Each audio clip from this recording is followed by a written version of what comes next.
What's up, y'all? Talon here. Today I'm going to be ranking competitors at the Pokemon VGC World Championship this year. I researched each competitor that I'll be ranking today by their official and online tournament results.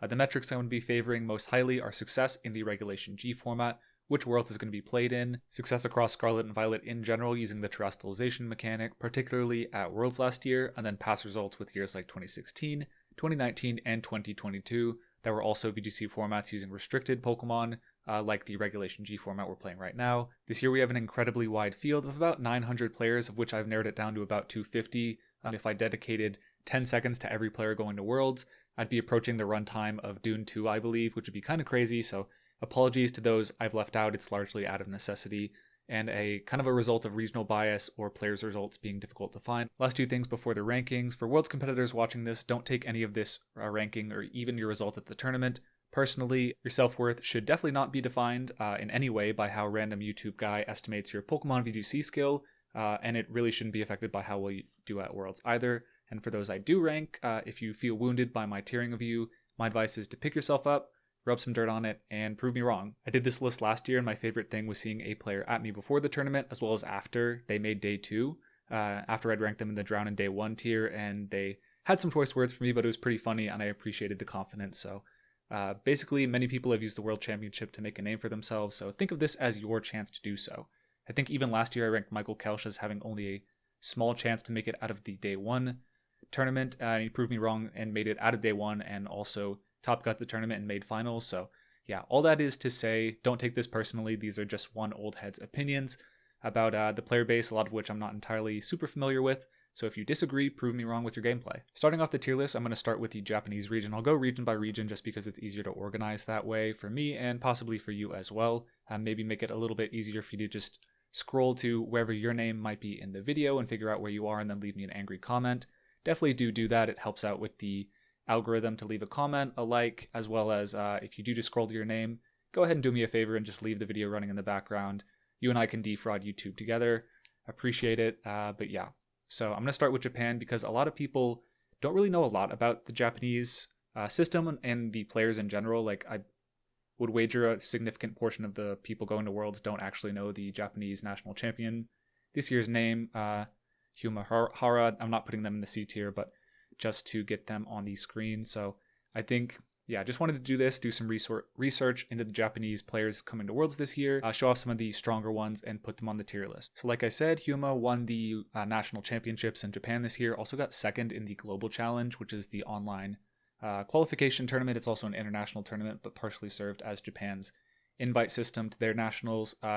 Hyuma also got top 4 at a recent online tournament right before Worlds with a lot of strong Japanese players in attendance, including Zine, the current world champion. So able to get top 4 there. I do think Hyuma is a strong day 2 in the tournament. I expect them to be able to get through day 1. Not easily. It's going to be hard for any player depending on their schedule, but I do think that Hyuma has a strong chance to make the day 2 at the tournament, and I think that's a good opportunity to go over the tier list. So S is going to be the top contender. I'm probably only going to put 1 or 2, maybe even 3 players in this tier, but these are the people who I think are strong contenders to win the World Championship based on their performances this year and in past years. A is going to be the people we expect to top cut the tournament, so I believe the tournament structure is going to be 8 rounds in the first day and then 2 or 3 in the next day, and then if you've gone, it'll depend on the amount of people there, but I believe people have estimated that you'll need to go either 9-2 or 8-2 to make sure that you make the final bracket. I think strength of schedule, there's going to be a lot of variance between players making the second day of competition in that regard. Like, you could, have a pretty average strength of schedule, playing a lot of solid players. You're at Worlds, everyone's going to be good, but you're not necessarily playing international champions, whereas someone else will have to play like 3 in the first, couple of rounds. So going to be interesting. I think matchup luck is going to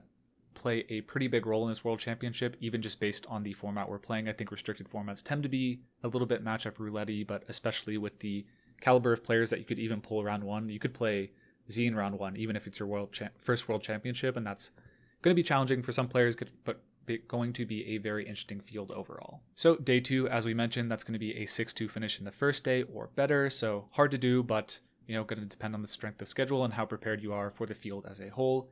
C tier is going to be a possible day 2. I think these players have maybe a little better than a fringe chance to make the second day of competition. It's like, I don't know, I don't want to put a necessarily statistical odd to it, but maybe 25% chance. It's like not as certain as people in the B tier, but definitely people who have maybe made the day 2 before, or definitely have had seasons that indicate that they could pop off here and make the second day, but are not as certain as the B tier. And then D tier, I had this as drown in day 2 the last time I made the tier list. I think that might have been a little bit harsh in my words, just kind of taking some language that I like from the FGC, particularly Smash Bros, drowning in pools, but I'll just put it as day 1 tier, this format. But effectively, yeah, I think these players were really strong. They're people I recognize as strong players. I recognize their name to some degree, but haven't necessarily had the Scarlet and Violets or the Regulation G performances that I think would make me likely to take a bet that they would make the second day of competition. Not necessarily that they can't, but they might not. They might be in a competitive rut. They haven't had especially strong seasons, so I put them in the D tier. It is what it is, just putting them in that tier list because ultimately not everyone is going to make it to day 2. In fact, most people won't. So the tier list will be reflecting that. And next up, we have top 6 at Japanese Nationals, Junya Suzuki. I didn't see a lot of results other than this, and they used a pretty, not gimmicky, it's the Torkoal Dawnwings Expanding Force team, which is a strong team, but kind of not that strong in, I think, a World Championship format. So I'm going to go day 1 tier. Now we have Kenya Kodera. I believe I have them in the D tier. I did do some pre-ranking. I'm going to be looking to the left of my screen, which I believe is actually the left of yours as well. But yeah, just going to be looking at players' accomplishments that I have noted down, as well as the tiering. And I have Kenya in D tier. They qualified to Day 1 Worlds in 2017 and got top 32 in 2019, which was a restricted format, but not sure they can convert to a Day 2 performance here. Next, we have a player I'm very excited to feature. We have Kiwamu Endo. This is Alcana on Twitter, very prominent Japanese player and streamer, I believe YouTuber as well, but very, very powerful player. They've got 9th at Worlds in 2018. 45th at Worlds 2022. They're a 6-times World Championship qualifier, and they got finals at this event, which I'm going to be ranking pretty highly. So I also have Kiwamu at the B tier. I think they have a very strong chance to cut, or at least make day 2. I think cut's going to be hard for a lot of people, but so that tier is going to be pretty thin. But B tier, I'm pretty confident that Kiwamu can do it, given the track record in the past of the World Championship and at the Japanese Nationals this year. I do like the chances for Alcana to make it. Masahiro got in the top 6, actually top 4 at Japan Nationals with a pretty standard Miraidon balance team.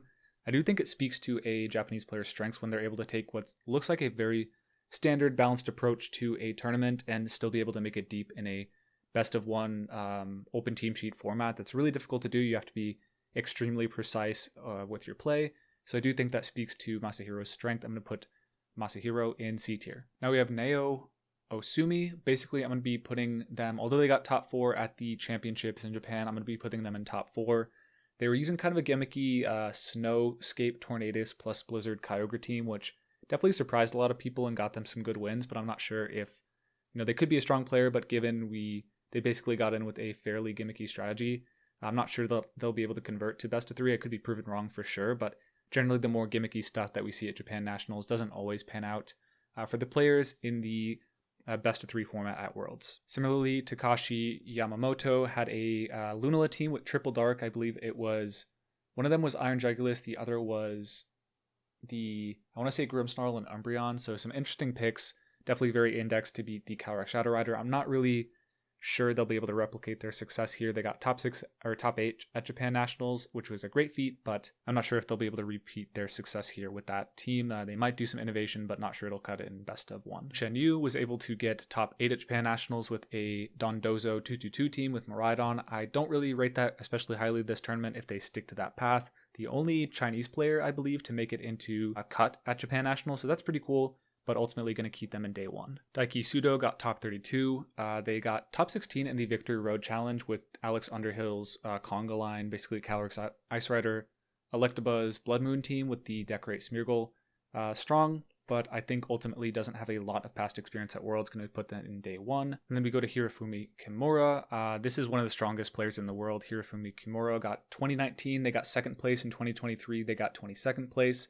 They are a 2-time Japanese national champion, 1-time top 16, 2 times 32, and they got 2nd in a restricted format, which is really impressive. Really, I think it might lend them to doing well here. Really strong player, excellent team builder. I do expect, especially in a restricted format, for Hirofumi to convert to a top cut at the World Championship. John Hu, an American, now living in Japan. Very strong player. I think I'm going to have him in day 1. Outside of a 9-0 start at Knoxville Regionals, I believe, at one point with an interesting jump left team, Hasn't had an especially strong Scarlet and Violet outside of the top 64 at Japan Nationals, so I'm going to put them in, or put John in the D tier. Akazuki got 17th or 16th place in Seniors Worlds 2017, a longtime player and a top 32 at the VR Challenge 1.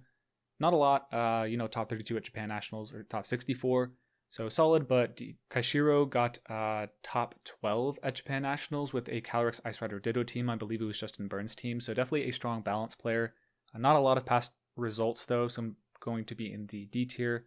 Shohei Kimura is the reigning world champion for us. We have the 2023 world champion. He got top 16 at the Road to Honolulu at Victory Road, as well as a top, I think 2 or top 4 at the same tournament that Hyoma was able to get top 4 at. So essentially very locked in the online scene as well as the world championship. From last year, I am going to put Shohei up in the A tier. I think Shohei has a very good chance. I don't know if he'll repeat, but is definitely in good form. Definitely, in my opinion, has a great chance to cut. Now we have Kentaro, who won the 2022 Japan National Championship, which was a restricted format. They went 3-4 in day 2. They went 5-0 in Worlds 2023 day 1 before going 4-3. So I think definitely sliding under the radar a little bit. I do really like Kentaro's chances this tournament. I'm going to be putting him in the B tier. Naoto Kishida got top 44 at Japan Nats this year. Not a lot of results beyond that. They got top 16 in a Victory Road tier tour, but I'm going to be putting in D tier. Masahiro Ito goes by Gahaku Online. They're definitely a team building cook. Lots of interesting teams I've seen from them over the years. They've been a long time player, but I haven't really seen them pop off in IRL tournament, so D tier. Kengo Hirata is Bad Violas. They got 50th at Worlds in 2023, top 6 in Japan Nationals 2023, and a top 24 this year. 50th in 2023 is definitely strong, but beyond that, it's hard to call. I don't really see any. They're a long time player, or at least they've been playing long enough to have played in a restricted format, and I don't see any results there. So I'm going to put them in D tier based off of that, but definitely a chance to repeat a strong performance from Worlds last year. Tomoya got first place in the Anaheim Open in 2017, or I guess it was 2018, but a strong player. Goes by Pokemon Online. I think I'm not entirely sure, but has some level of following in Japan. I saw a cool team with them at Japan Nationals with Calyrex Shadow Rider, Tornadus, and Iron Crown. Beyond that, I'm not really sure of how in practice they are. In restricted formats, don't see a lot of results there, so going to be D tier. Yuki Shimizu, this is going to be kind of borderline. They're Yuki Rotom Online, 51st place at 2018 Worlds, 35th, I believe, I'm not sure if that's day 1 or overall in 2022. They got top 8 at a Victory Road Challenge with Kyogre Hyper Offense recently. It's kind of hard to call. I could definitely see them being in C tier, but just to be safe, I will go D tier. Naoto Mitsubishi, that's an easy A tier for me. Basically, this is Penguin. This is one of the strongest Japanese players ever. I think when people talk about the GOATs, they think about Ray, they think about Wolfie and Seijun, and those are all definitely strong arguments. I think a lot of people overlook Penguin as having, not necessarily like an argument for first, but definitely in that conversation of one of the best players ever. In 2019, they are the world champion. In 2015, they got top 4. 2022, they got top 8 at Worlds, losing to Edu, the eventual champion, in a restricted format. So basically, to sum it up, in 15, that's not a restricted format, but definitely top 4, very impressive. 2019, the world champion, that's a restricted format. And in 2022, only lost to the eventual champion in Edu, which, could have happened at any point in bracket. For all we know, Penguin could have made it to finals and played Edu and lost there. So really, really impressive resume, especially in restricted formats. I think Penguin would probably be, I have another one saved for S, which you'll see eventually, but I think probably top of A tier is Penguin. Just incredible chances to do well at this tournament, I think. Yuma Miyamoto is Can't Fly, which is a Japanese player. They provide a lot of teams online, I believe. Definitely a great resource to follow. They got 53rd at Worlds 2023, 5-1 in day 1, so really impressive, and then 9th place in 2023 with a strong... I'm actually a big fan of Can't Flies. I think probably low C tier or high D tier. I think I will end up putting them... I might come back to it, but I'll put D tier here. And then we have Yuma Kinugawa, a very strong player. I think they have a pretty strong following on YouTube. Longtime player in season 18 this year. They got first place on the Battle Stadium ladder. In 2022, they got 20th place overall.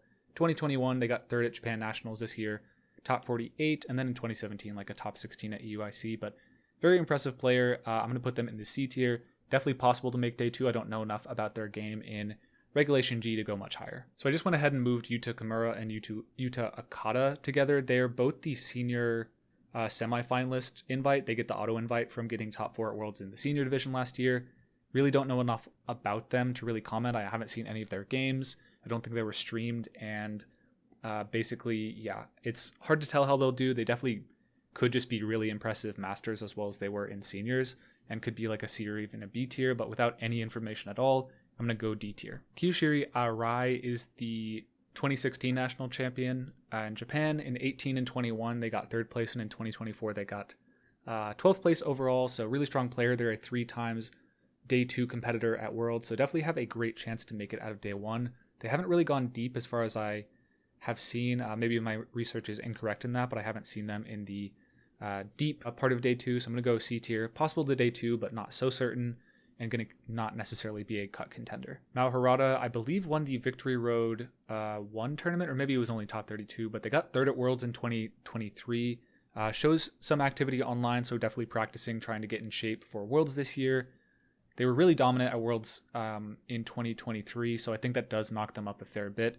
But without a lot of information on their ability to play in Regulation G, they do have the 1 online tournament, but beyond that, it wasn't that crazy. I think it was the top 32 overall, so going to go C tier based on the strength of last year, but they do need to prove themselves in Regulation G. Yoichiro Kurogi basically got 1st place in Japan Nationals in 2016. I believe at Worlds they might have gotten 3rd, and then they had some finishes in the senior division as well, but hasn't had a lot of results I could actually find since then, so I'm going to go D tier. When you've been playing that long, you definitely get a feel for the game, even if you're not playing it. It's kind of like baked into their brain. So, chance to make it out of day 2, but haven't proved it yet. So Tomoya Ogawa got 1st place in Seniors Worlds. They beat Rajbi Shage, a very capable player, one of the favorites for seniors this year, I believe. So now in the Masters division, I'm going to go C tier. We've seen Senior Division World Championship, Senior Division champions prove to be very strong in their first year in Masters. James Evans, Carson Confer eventually. I'm not sure if they were immediately that good at Worlds, but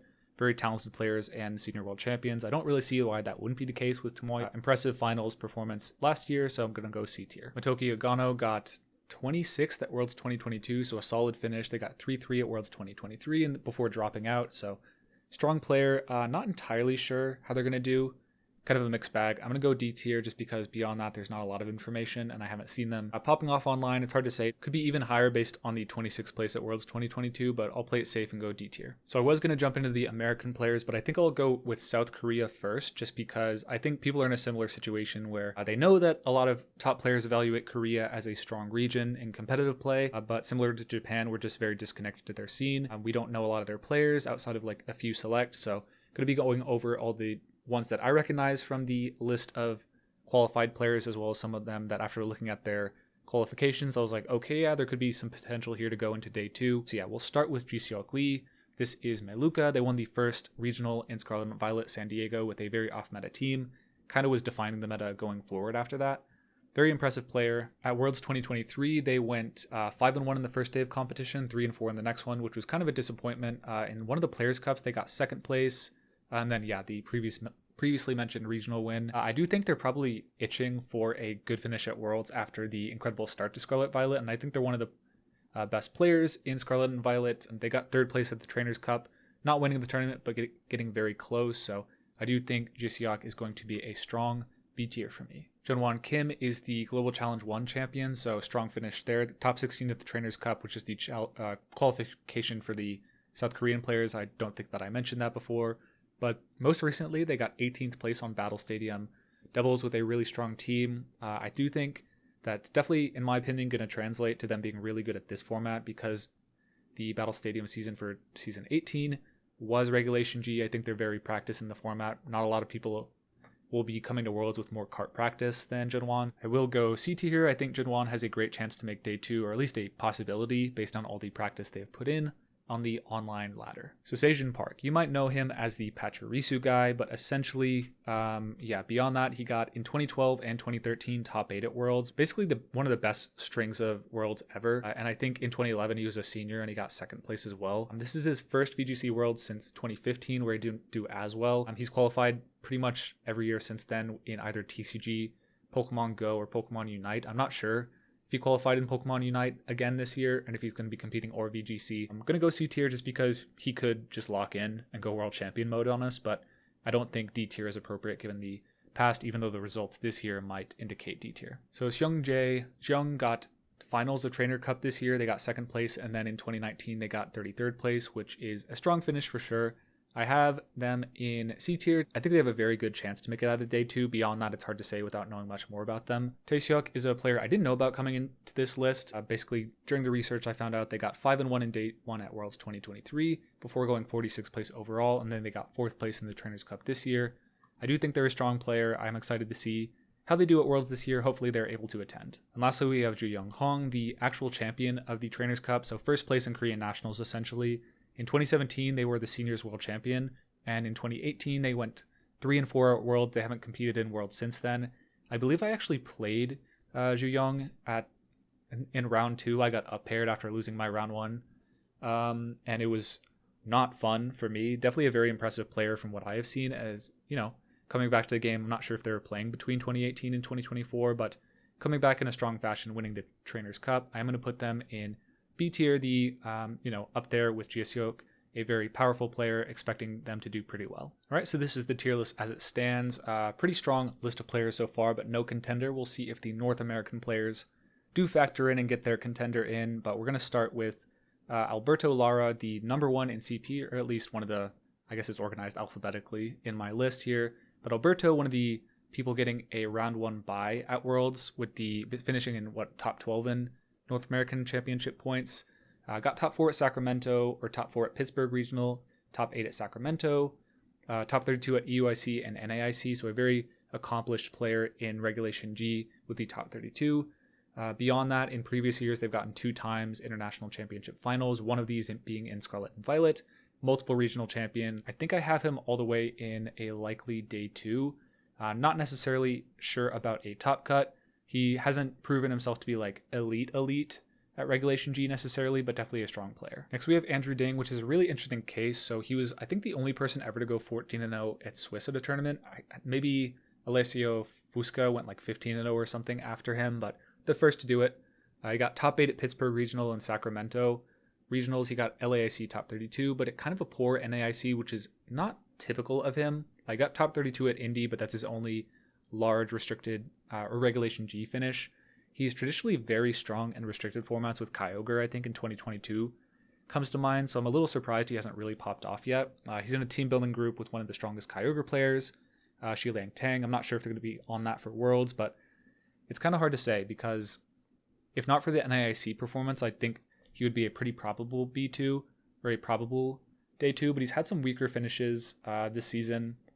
But I think any lower than C would be really ridiculous. I think he's one of the strongest players in North America when he's playing well, but can be prone to inconsistency. Hopefully he's able to 100% lock in for Worlds and not, shoot super unlucky on things like Origin Pulses and things like that. I think a trend we're going to start seeing is for players with more data, but they're more inconsistent. They might have really high swings, but can have some low down swings. I'll probably be putting them in C tier, where it's like, okay, if they're at their peak, it'd be B or A, but if they're at their worst, then it's just like they might flub out and go D tier. So I'm going to put C tier for a lot of those players, and maybe B tier if their peak is high enough. So I'm going to go C tier for Andrew, but with the potential that he could go all the way up to B or even A. Next we have Chupa Cross, who I will also be putting in the C tier for similar reasons. One of the strongest regionals, second place at Portland, first place at Toronto. Really strong string of tournaments. He also got second place at the first San Diego regional, Scarlet Violet. So really, really strong player with the terrestrialization mechanic, but hasn't really done that well in Regulation G. Dropped out of NAIC. I don't remember the exact record, but was not able to convert to a day 2. So hard to say how locked in he is for Regulation G, but definitely a player with very high peaks. Going to go C tier, similar to Andrew Ding, for the inconsistency or my lack of understanding of how locked in he is for Regulation G, basically. The next round 1 bye player we have is Dylan Salampanera, who I'm going to be putting in the D tier. Has had some peaks, basically was able to get 33rd place at Indy, which, it's basically top 32.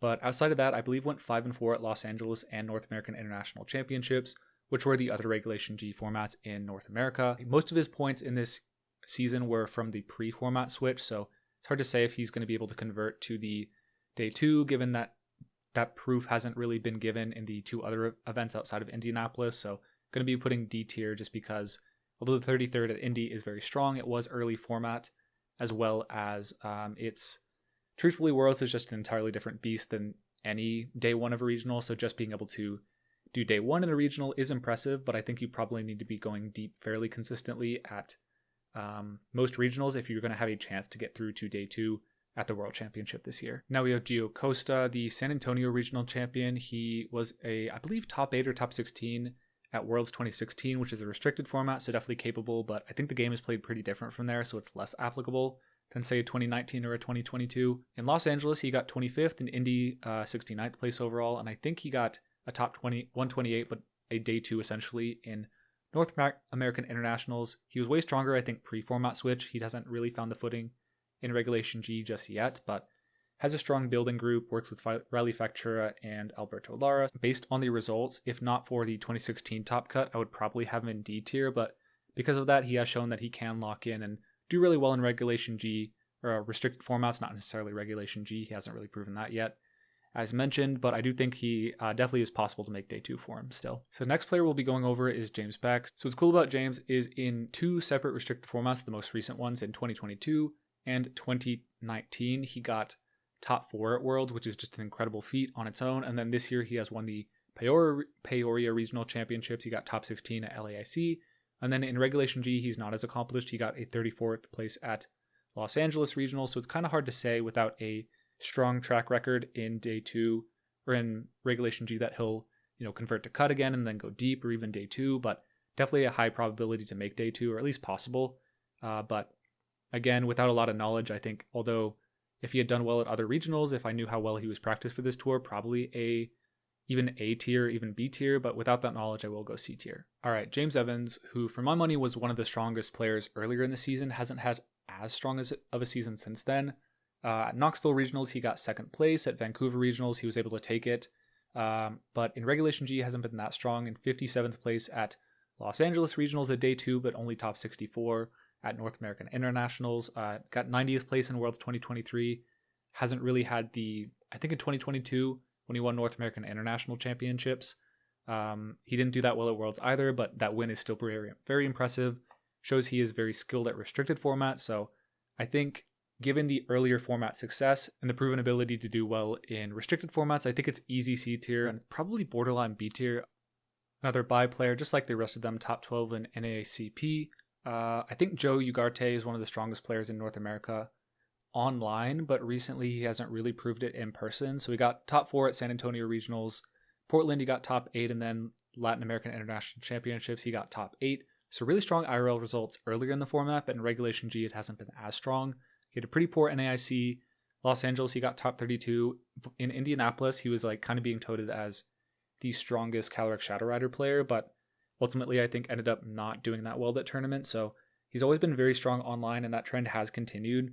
Online recently, he's been kind of goated. He got top 4, I believe, at the Victory Road Honolulu Tour #2, and then in a Japanese tournament with players like Zine, Hiyomahara, who was able to win Japan Nationals before, was able to get 1st place overall, beating a lot of Japanese players in best of 3, which is going to be really important at Worlds. I think some of the Japanese players are just look at the tier list, some of the strongest players he'll be playing at, or playing against in contention for day 2. So I think he's going to be at least a day 2. In my opinion, he has a really great chance to move even further, but I'm going to go B tier just because of the inconsistency at IRL tournaments. I think he's really locked in right now, but I'm not sure what happens on tournament day, whether it's just his read heavy style is a little inconsistent, or I don't know, maybe tournament nerves. I have no idea. But yeah, sometimes not able to perform as well as people anticipate coming into the tournament based on his online results. Hopefully he's able to do that this year. I think he got top 4 at NAIC in 2022 and 2023. I'm not entirely sure of that, getting unlucky and then not making it both times, I want to say. So I think he's hungry for a win after a weak NAIC this year and trying to do that at Worlds. Now we have the breakout star of 2023, Justin Tang, probably rookie of the year. I guess technically you'd have to give it to Sempra maybe because he won the regional but also had the Worlds finish that Justin didn't. But speaking of which, Justin had I think 2 regional wins in his first season as a rookie in 2023. Ended up doing, I don't remember how he did at Nationals, but at Worlds didn't do so hot. I think he went 4-3, which was very strong for your first Worlds, but not up to his standards for himself. Really, having talked to Justin, very high standards, really aiming to be the best, and 4-3 probably wasn't going to cut it for him. So I think he's going to be going very hard for Worlds this year. At NAIC, he did pretty well, but looking at the results, he got a top 8 at Toronto, San Antonio, Knoxville, so going very deep in most tournaments in day 2s, which I think is very important to making day 2 at Worlds. He's in Chi-Lang Tang's team building group. We're going to get to him, but one of the strongest players in North America. I think he has some inconsistencies. He hasn't been that great in Regulation G, got a top 32 at Indianapolis, the NAIC performance, but I think he is stronger than the Regulation G performances have indicated at this format. So for that reason, I am going to put him at C tier. I think he has a solid chance to make it out of day 2 here and outperform his Worlds 2023, and then maybe go even deeper than that in day 2. So Paul Chua is next. I honestly hardly did any research on him. So basically, the Toronto regional finalist this year at NAIC, he got top 16 with a very standard Reign Calyrex Ice team. At Indianapolis, he didn't do that well, 6-3, but at Worlds in 2023, did very well, was able to make it to day 2 and get 4-3 there. But in 2022, that's what really matters. With a Calyrex Ice team, the best performing Calyrex Ice, he got top 4, ultimately in an incredible set against Edu in top 4, lost there. I think one of the strongest North American players at restricted formats, and honestly, a ladder god, really excellent cart player, probably the most practiced on cart, top player in America. So I do like Paul's chances, so I will put Paul in the B tier. Riley Factura we have up next. He had a really strong earlier season, Pittsburgh regional champion, beating Wolf in finals, Peoria top 4, Sacramento regional finalist, LAIC he got top 4. At NAIC he was 9-3 before he was disqualified. So basically, potentially could have had an even deeper run, maybe even made a run for top cut. Probably not at 9-3, but maybe a top 16 or a top 32, which would have been a great performance. Didn't do great at LA or Indy, going 6-3 and 7-4. So he had signs of turning it around in Regulation G, but it's hard to say, without knowing what he would have done in day 2. But very strong player, very capable. I think without knowledge, with more knowledge, maybe could have been a B tier, but we're going to go C tier here. Honestly, there's an argument for B tier. He did have maybe the strongest regional cycle, except for possibly Wolf, maybe better. Hard to say. I think he went to more regionals than Wolf. I honestly like Riley for day 2. I did a bit of pre-planning for this, and I had him in C tier, but when I'm looking at the regional finishes, even though he hasn't been crazy in Regulation G, I feel like, dude, he's done so well this season. I think I am going to stick with my guns and have him in C tier. He did have signs of turning it around, like I said, but ultimately, even though he had an incredible early start, the Regulation G finishes, it doesn't seem like he has taken to that format like he did the previous one, so they definitely do play a lot different, so I'm going to go C tier just to be safe, but honestly, hats off to his early season. That's so crazy how well he's done. Then lastly, for the Bye players in North America, I'm going to go Tang Shi-Liang. Shi-Lang Tang, sorry for mixing that up, but yeah, I'm going to go A tier. I think Shi-Lang is actually possibly one of the strongest North American players right now. At Worlds 2023, he went 4-3 in day 2, beating Wolf at the 4-2 table in day 1 to make the cut. So really strong tournament finish there. He has 2 top 8s with Kyogre in Regulation G, really the best Kyogre player, bar none. Not sure if he's going to bring it, but definitely could be, something that most players aren't expecting. They're like, I'll just dodge Shi-Lang and beat all the worst Kyogre players. So I think he is really incredible at this game, has only been getting better. North American Internationals got a top 8 at Indy, top 8 with Kyogre, and then Peoria a top 4. So I think in incredible shape.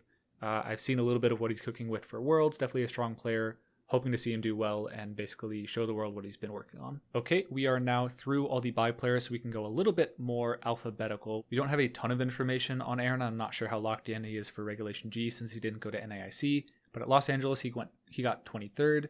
He got top 4 at the first regional of Scarlet and Violet in San Diego with a cool team. Top 8 at 2 regional this season and a 4-3 at Worlds Day 2 last season after getting through Day 1 in his first World Championship. So I don't necessarily think the Regulation G data is there, but he has been really strong this season and in past. So I'm going to go C tier. Aaron Clemens got 2nd place at a regional to Justin Tang early on, but unfortunately hasn't done that well since then. So I'm going to go D tier. We have Aaron Grubb, someone I've known for a long time. A strong player. I've played him before pretty recently, but unfortunately hasn't done that well at major tournaments. So going to go with a D tier. Aaron Traylor was part of the team building group with Raj on Ball to basically build the Ride-On team that started to define the format with the Whimsicott and the Electric Seed for Rigorath, as well as some other components that have more or less been shifted around since then, but definitely a strong team builder and player. In 2016, he got top 8 at Worlds. In 2019, I believe he also day 2'd Worlds through day 1, so a strong player overall, especially in restricted formats, with the top 4 at Pittsburgh this season and a top 4 at Indianapolis. So I think very capable. I'm going to put him in C tier just because I don't know how well he's been doing recently. And NASE went 5-4, so not the greatest finish.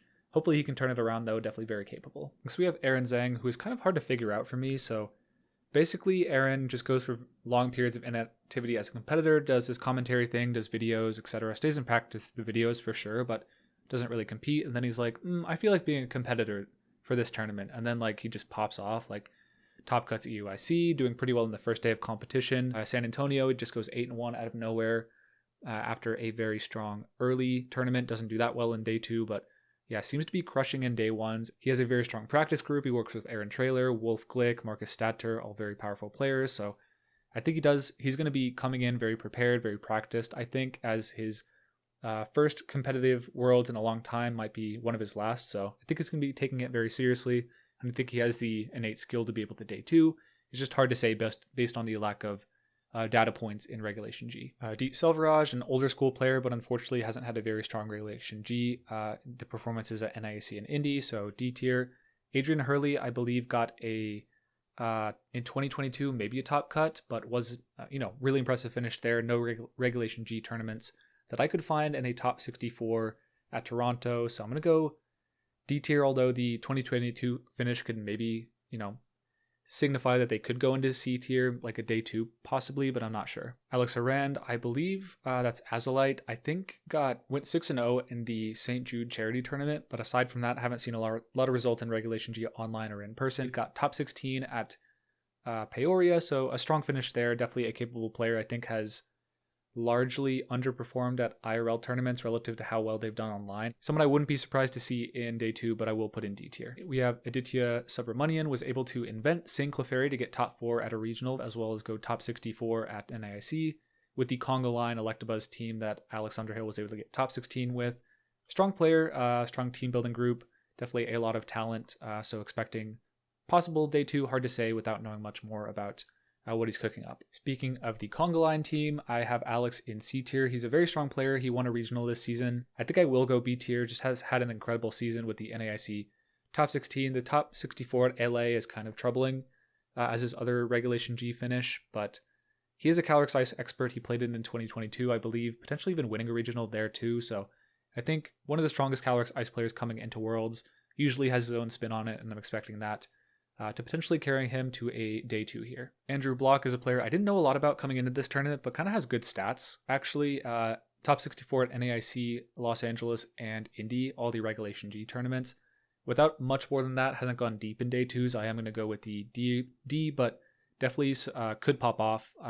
Very solid resume in Regulation G. So Moxie, Marcos Perez, got top 64 at NAIC and a 6-3 at Indy, is starting to get into better than content creator tier. I know in his X&3 podcast with Jody, he talked about kind of not really taking Worlds that seriously. If not for that, maybe he'd be a little higher, have a chance to be making it into C, but I am going to go D tier based on the lack of motivation. So Kevin Miller, I actually played him at NAIC, strong player, played for the last round to get into top 32.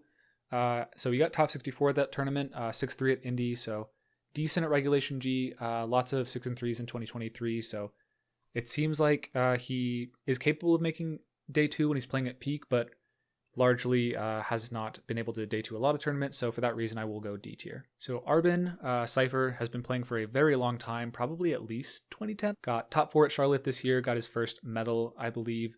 Not a lot of data on his Regulation G performances, so I'm going to go D tier for that. Ben Grismer, one of the best hard trick room team builders and players we've seen in recent years. So essentially, he builds a lot of hard trick room teams that basically, if you get the turn 1 right, you just win in 5 turns. I'm not entirely sure how effective that sort of style is in Regulation G. I don't think it's very good.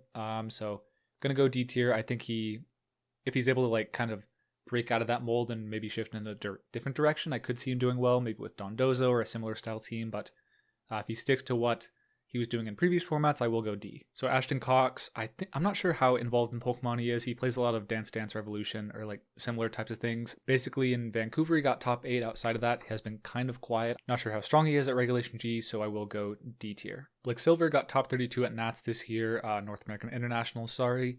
He went 6 and 3 in LA, and then before that didn't have a lot of fantastic finishes. So even though he did have that amazing performance at NASC, the inconsistency is going to cause me to put him in D tier. Bobby Rochelle got top 4, I believe, or top 8 at Toronto Regional. He went 10-4 at Indy, so has been okay at Regulation G. I mean, 10-4 is pretty good, but a lot of his tournaments in Scarlet Violet have been like either a solid day 2, even deep in day 2, or like an X4 and X5. I think because of the inconsistency, I go D tier. So Colin Hire has had a fairly solid season. I got top 4 at Portland Regional, top 8 at LA, so actually a very good season.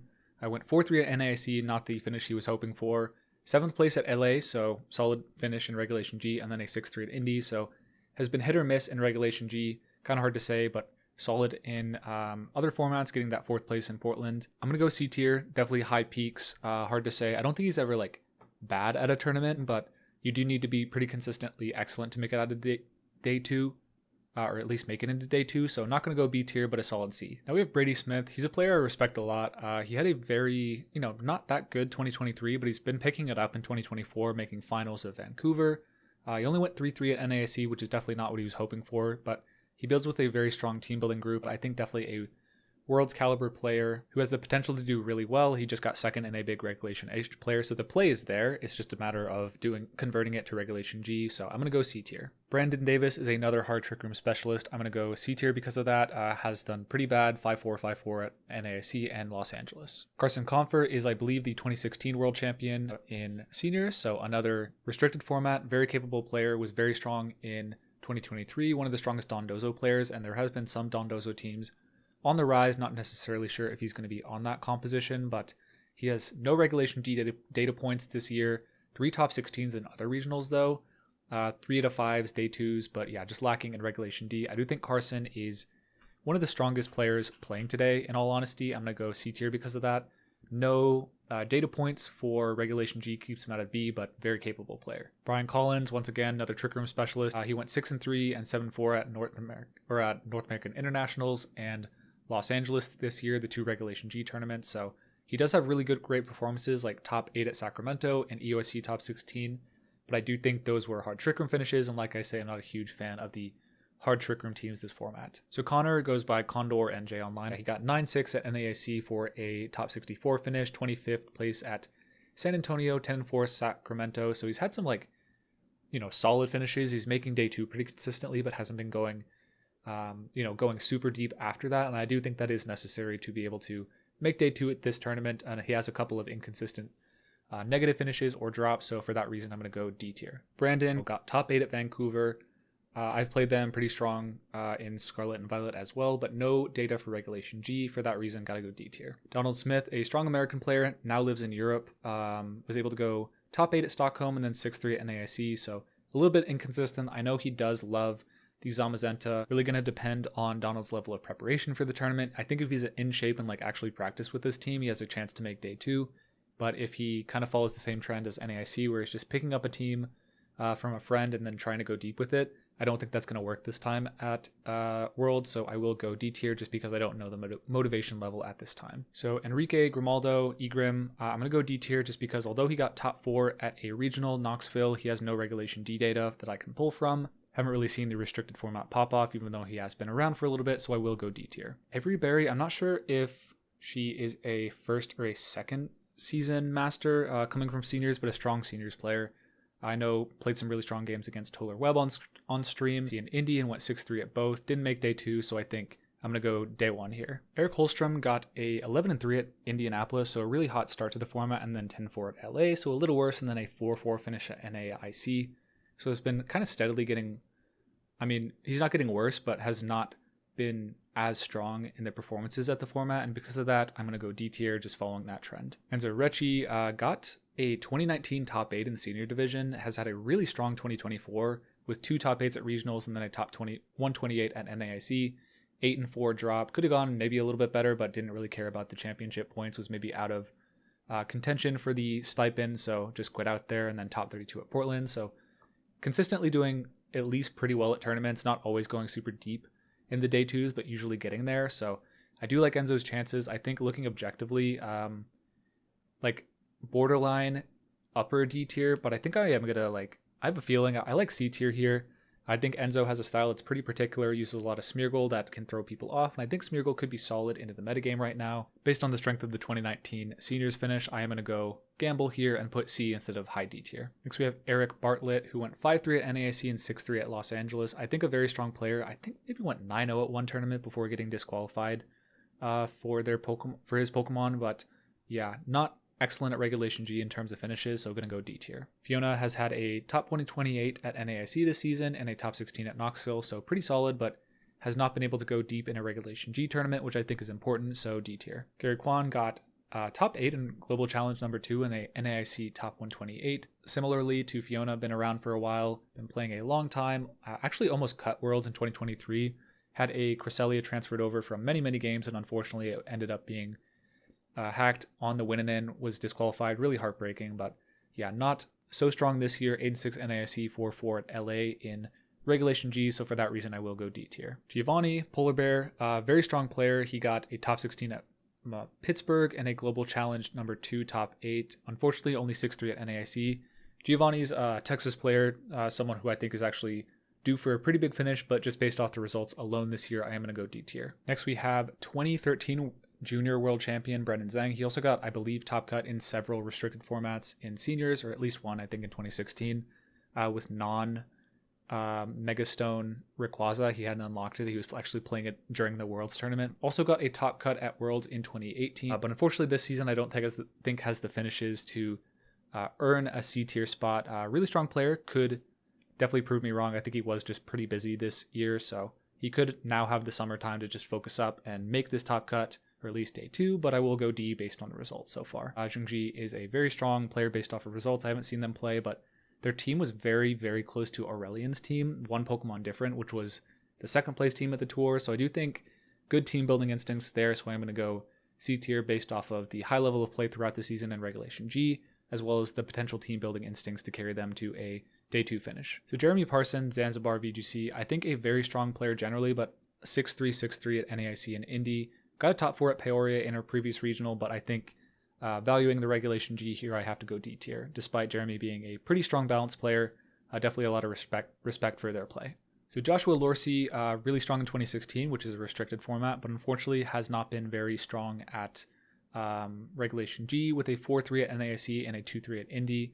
At Latin American Internationals, they got top 8, as well as Orlando top 8, so strong player generally, but haven't seen the potency in Regulation G. So Jacob Mortensen, subscribed to Scraw VGC on Twitter and TikTok, basically has been improving steadily, but unfortunately has been not stellar at events in Regulation G, with a 5-4 and a 6-3. So going to go D tier. So Justin Knox is kind of a hard one to call just because of the lack of activity. He got top 8 at Peoria, got top 64 at NAIC with the team that him and Toller Webb were working on. 10-5 overall, really good record. He got top 8 in 2023 with a very unconventional team.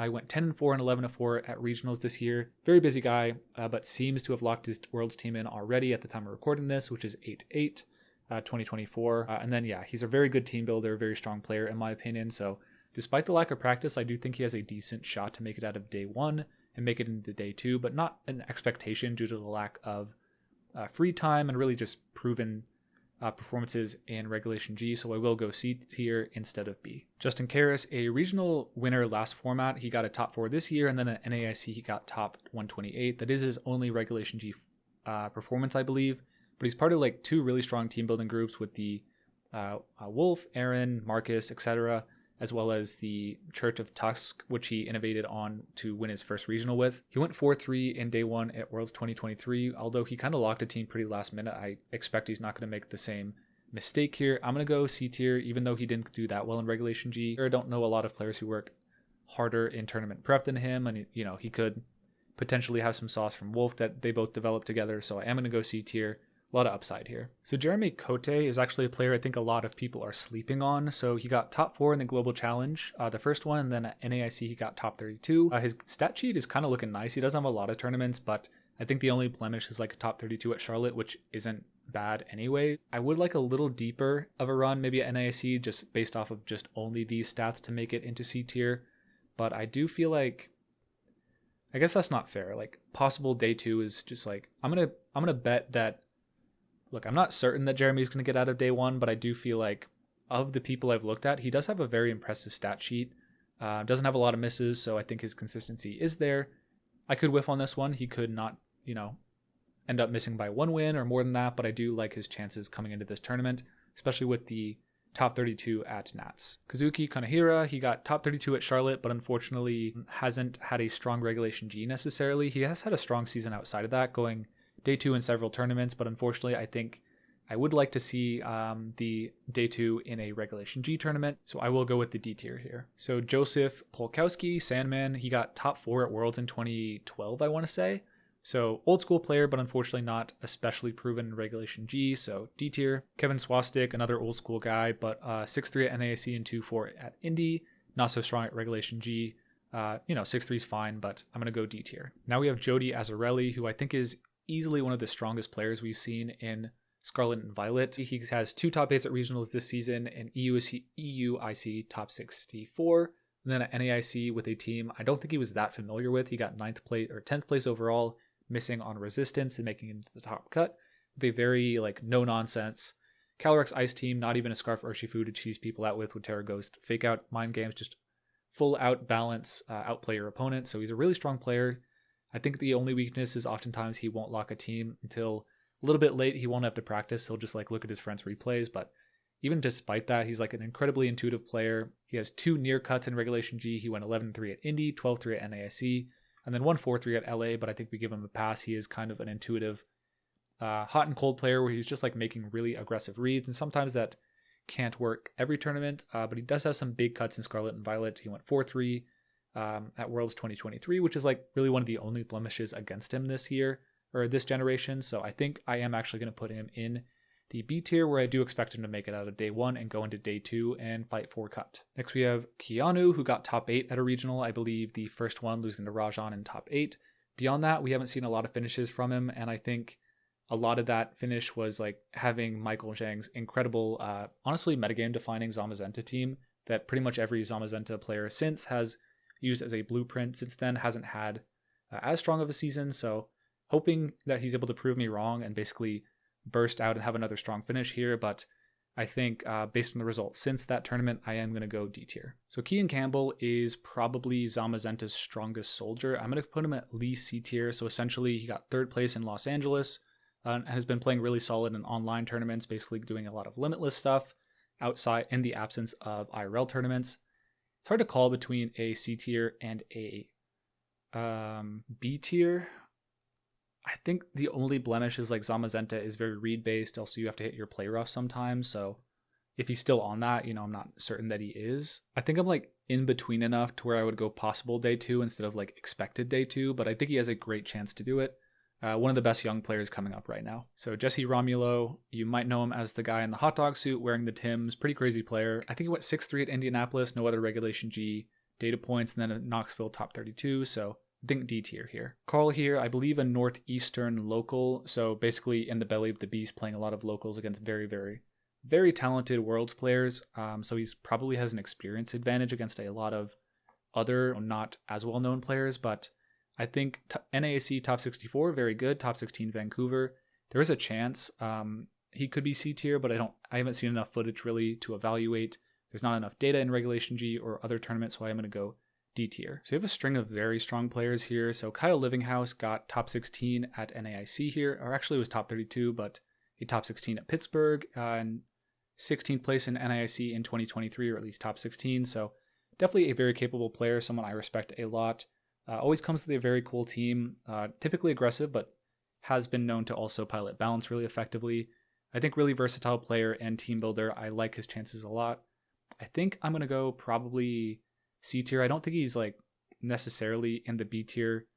As a player, I think he's definitely up there with these players, but in terms of the finishes this year, I will go C tier. So Luka Tregut is probably one of my favorite players to come out of Scarlet and Violet. He's been playing a lot longer than that, but definitely has hit his stride in this generation. He got finals in Peoria. At Charlotte, he got top 4 this year, and in NAIC, he got tip 64, playing really strong players. At Indianapolis, he got 11-3 overall. He went 5-0 at Worlds in day 1 last year, and then 2-3 day 2, so really hard tournament. Can't fault him for that. Speaking more qualitatively, though, I do think he's a really excellent player.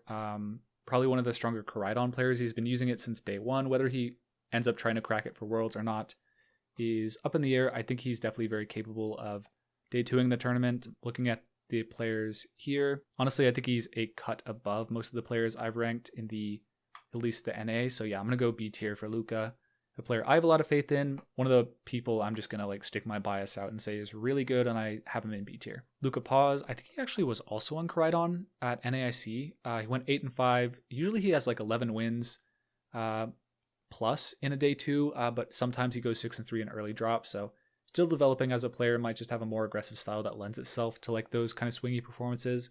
He went 1-3 at Worlds in 2023. In seniors, he was actually in international finals 2 times, and then he got 5th and 8th in the London Open in 2022, which was a restricted tournament, as I have mentioned before. I think I'm going to put him in C tier. He's definitely an accomplished player and someone who I could see going deep.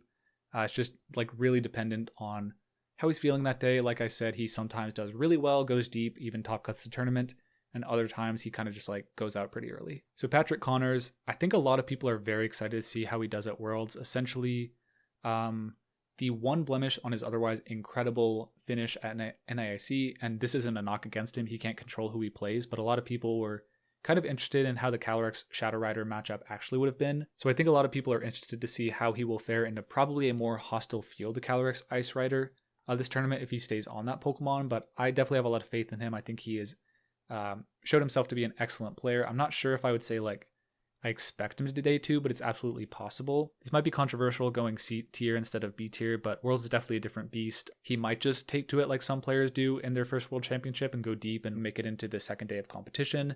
But I do think a lot of his success in the previous tournament was, he even said this, was that a lot of it was just like playing really aggressively a balance-based team. So everyone on the world stage has watched the finals, watched all his gameplay. I don't think they're going to be surprised by that. And I think he is more than just that aggressive style. We saw that in finals. He can play some really high-level mind games and excellent balance play, but overall, I think it's going to be a wait-and-see approach for me, so I'm going to go low C tier. Or not low C tier, but C tier in general. I haven't really ordered the tiers. I'm just doing it by nation at this point. Olivia is a young Canadian player. I believe she got 128 at Orlando, but no Regulation G finishes, so we're going to put Olivia in D tier. So Mark Jackson, I believe this is Master Mark, streams a ton on Twitch, follow him there. I was looking at his finishes, 6-3 at Indy, a lot of 6-3s otherwise, and I see top 16. I was looking at the, sometimes people will have a schedule that's pretty easy, so I just looked into the schedule, and honestly, like, he was taking wins on really good players late into the tournament. I don't think any of that was a fluke.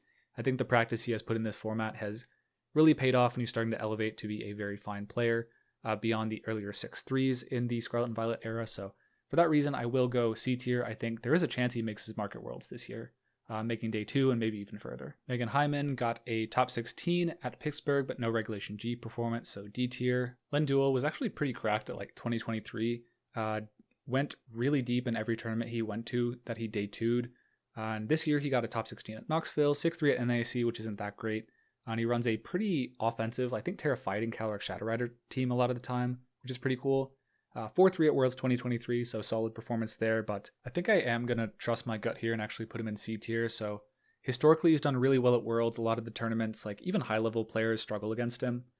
He has a very aggressive style that is very counter to what a lot of people see in terms of team building and play. So I'm going to go C tier. I think he throws strong players for a loop, and he himself is like way stronger than people generally give him credit for because he uses stuff like Lycan Rock Tyranitar, Rock Slide stuff. He loves Rock Slide, and the Lentar with max special defense. I think he has his own style. He does it well, and he does it like in a way that top players are not familiar with playing against. So Kylan Van Severen got top 4 at Senior Worlds in 2022, a restricted format, and this year got NAIC top 64.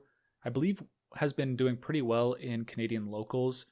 Honestly, kind of a sleeper pick to day 2, in my opinion. I'm actually going to put him in day 2 just because I think, honestly, I've heard from word of mouth that he's actually very solid to play against, so I'm going to go C tier here. So Justin Burns has been on a quest all year to make the perfect Calyrex Ice team, slowly iterating here and there. I think he's easily going to be a B tier pick. I think he'll make day 2. At San Antonio, he got top 4, and in Regulation G, he got top 4 at Indy, and in LA got top 8, and AIC got top 8. So he's top cut every Regulation G tournament. He went 5-0 at Worlds day 1 in 2023 before going 2-3. A Calyrex Ice GOAT in 2022. I believe he might have won a regional. He definitely top cut a couple. So I think very experienced with the Pokemon. One of the best pilots of the team. I'm going to go B tier here. A is like, So A is like weird because, and the only reason he's not going A is honestly, I have already released the tier list for the restricted Pokemon coming into the tournament, but I do think Calyrex Shadow Rider is favored, Miraidon in second place, and Calyrex Ice Rider is no longer like the number 1 or number 2 restricted. I think its matchups are really not great into the top 2, so unless there's some serious building Justin can do, which I think he's definitely capable of, I'm going to go B tier. Ian McLaughlin, a senior world champion in 2011, I believe. So yeah, has a lot of success. Or no, it was juniors in 2011, and then I think he maybe got second at seniors worlds one year in like maybe 2014 or 2015 with Parasong, but he's a very strong player. Haven't really seen him do well in Regulation G though, so D tier. Montana Mott has been doing pretty well, scattered day 2s throughout 2023, and then he had his huge win at LA, winning against a lot of very talented players, showing that he was a very strong player. I think that was like his first tournament being streamed. People were saying like he's the best player that hadn't been streamed in the world up to that point, or at least in North America, so proved himself to be very, very strong.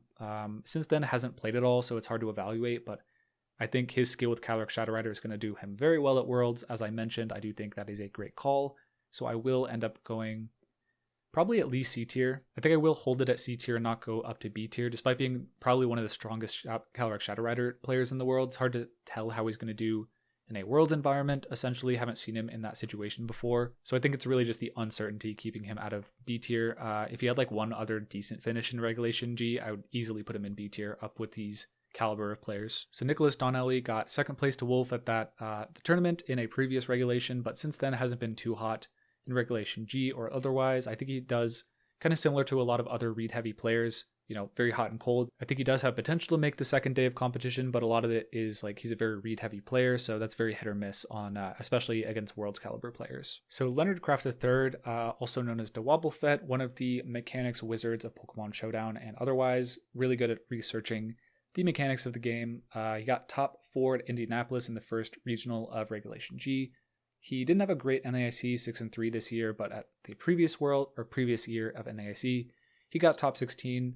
When he shows up to a regional, he shows up with a really strong team, very well practiced in it, and is, for my money, one of the most underrated players in the game right now. And I think it will hold the C tier just because of the NAIC finish. Very strong, could definitely make it into day 2, but not the same level of confidence as I have in the rest. Nick Navarre, very strong player in Regulation G. He got 13-2 at Indianapolis, going top 8.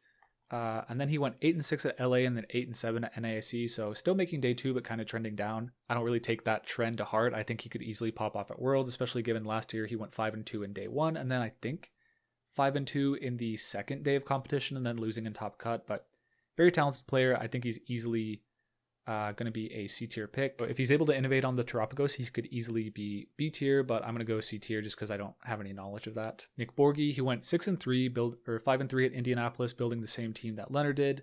I'm going to go D tier just because of the lack of Regulation G finishes. Rajan Ball, one of the strongest players in Regulation G, winning the first tournament and putting Miraidon on the map. I do think he's easily a B tier player, so I do think Rajan has a great World Championship ahead of him, or at least I hope so.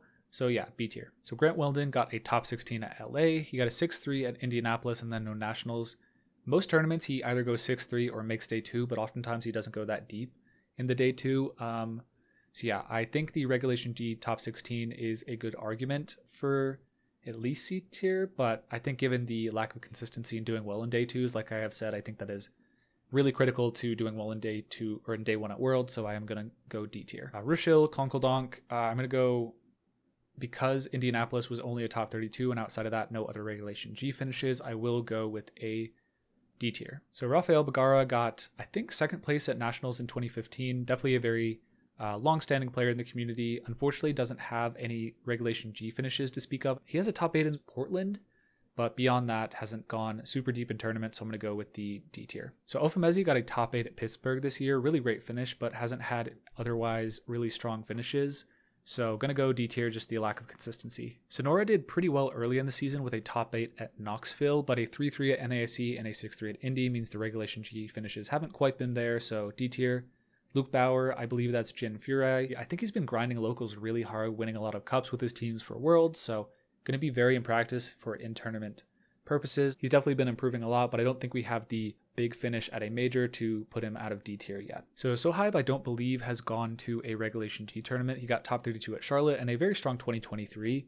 Played him at a couple tournaments, always very good sets. I think talented player. He could convert with no experience in Regulation G to a solid finish, but I'm going to go D tier. Jonathan Jonzu, he got top 16 at Indianapolis, probably the highest finish that Groudon has had at a major tournament this year. I think without much knowledge on him outside of the Groudon, I don't really expect Groudon to be making day 2. I doubt he brings it, but yeah, without a lot of information, I'll go D tier based on the general finishes in Scarlet and Violet. Lots of day 2s, solid finishes, but no real deep performances. So Peter Chen has, I think he's like the Star Raptor guy, also the Hawlucha guy in Scarlet and Violet season 2023, but overall, he's done well with some really unconventional picks in Regulation G, like a Talonflame with Feint with Choice Specs Calyrex Shadow Rider, which is definitely very terrifying. 11-3 at Peoria, also another great finish. I'm not sure if the wild team building style is going to pay off at Worlds, though. I think that Worlds players are generally pretty wily and knowledgeable and aren't going to get caught off guard that well. He could be able to build around it and just like outplay them really hard with a hyper offensive team, but I'm going to go D tier to play it safe. So Ryan Lassetto, a strong player, but unfortunately hasn't had quite the strong Regulation G. Went 4-3 at Indy, and then he's got a couple of X and 3s in 2024 as well, and then 2-3 at Worlds in day 1. I'm going to go D tier, definitely could pop off. He does have the second at a regional to show that he does have the peak skill. Just a matter of proving it on the day. Patrick Dillon, I actually played him at NAIC. Definitely a fun set. 6-3, 5-4 at LA and Indy with a top 64 at NAIC. So pretty strong finish there. I think would like a little more consistency earlier in Regulation G. So going to go D tier off of that. I think Scott might actually not be going to Worlds this year, based on how he's like passing around his team to folks. I think Scott went, I want to say 4-3 or even like made the top cut. I think he might have been the highest ranked 4-3 at Worlds last year, or maybe like the lowest ranked 5-2. I remember seeing him somewhere around the standings there. Really strong player. I could see him in B tier if he had some Regulation G finishes, but yeah, gonna go C tier just based on the lack of information. So Jean-Marc Hubert got a top 16 this year. In 2022, he had a top 4 at a regional with restricted Pokemon, which is kind of cool, but no Regulation G practice or at least tournaments to look at here, so going to go D tier due to lack of knowledge. So Ryan Haig, Zomog, has had a very strong season. He got second place at Los Angeles in Regulation G with a Calyrex Ice team, and then at Portland he got top 8. He got, I think, finals or at least top 8 of a tournament last year as well with like another rain team.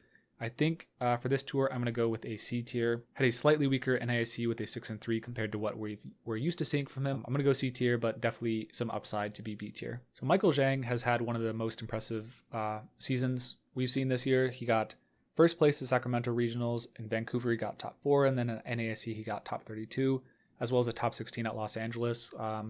Has been a very strong Zamazenta player, basically provided the blueprint for all the future Zamazenta players, whether they're Iron Defense or Wide Guard. I think Wide Guard is way better.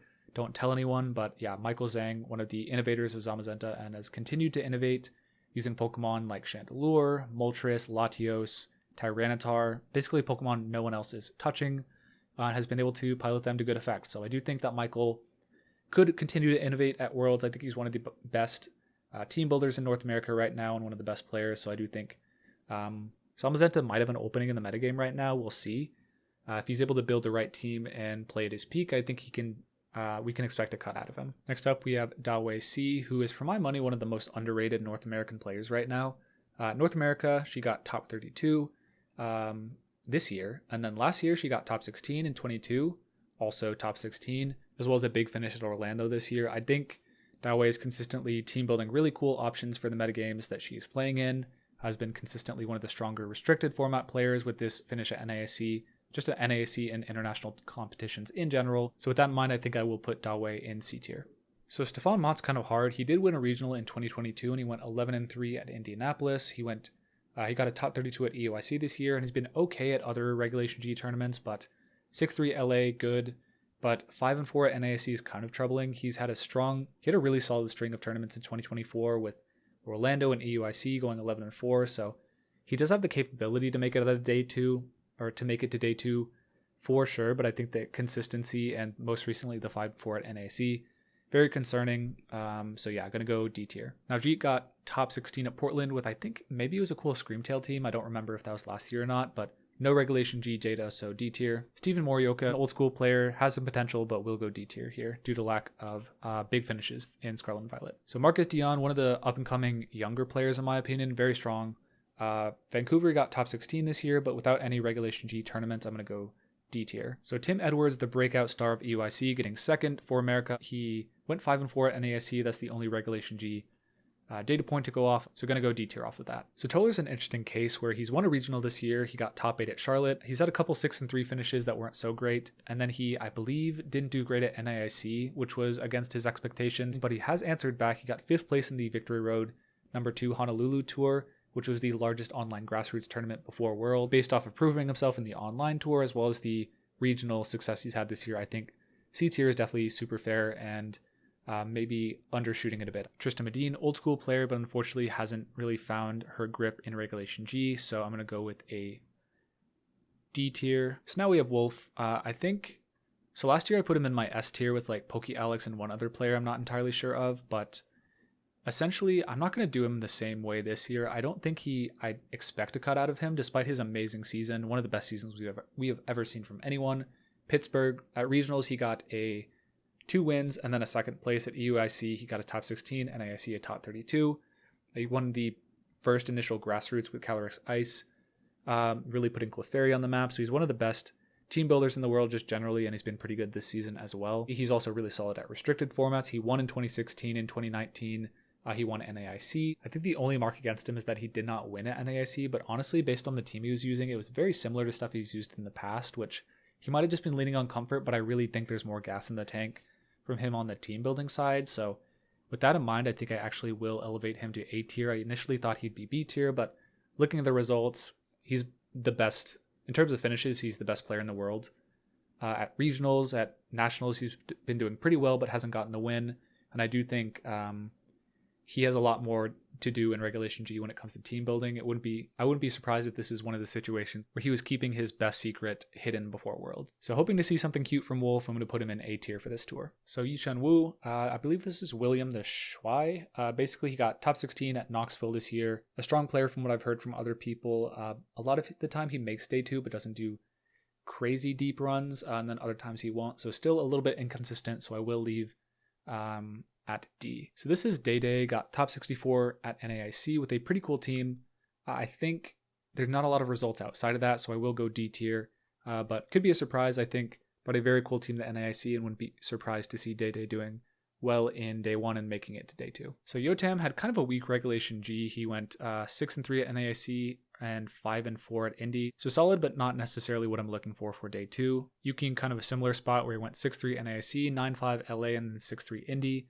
He did go 4-3 at Worlds Day 1 last year, so definitely capable of getting close to Day 2, but I think the season hasn't been the best in Regulation G. Zach Dro, a very old school player, but I think hasn't had the practice. I think he's been posting about it a lot on Twitter about how he hasn't loved practicing for this regulation, and I think this is a comfort regulation where you can't really afford to do that. So Zachary had a really big pop-off at NAIC. He got top 32 with a team very similar to Alex and Adi's Electabuzz Ursaluna team.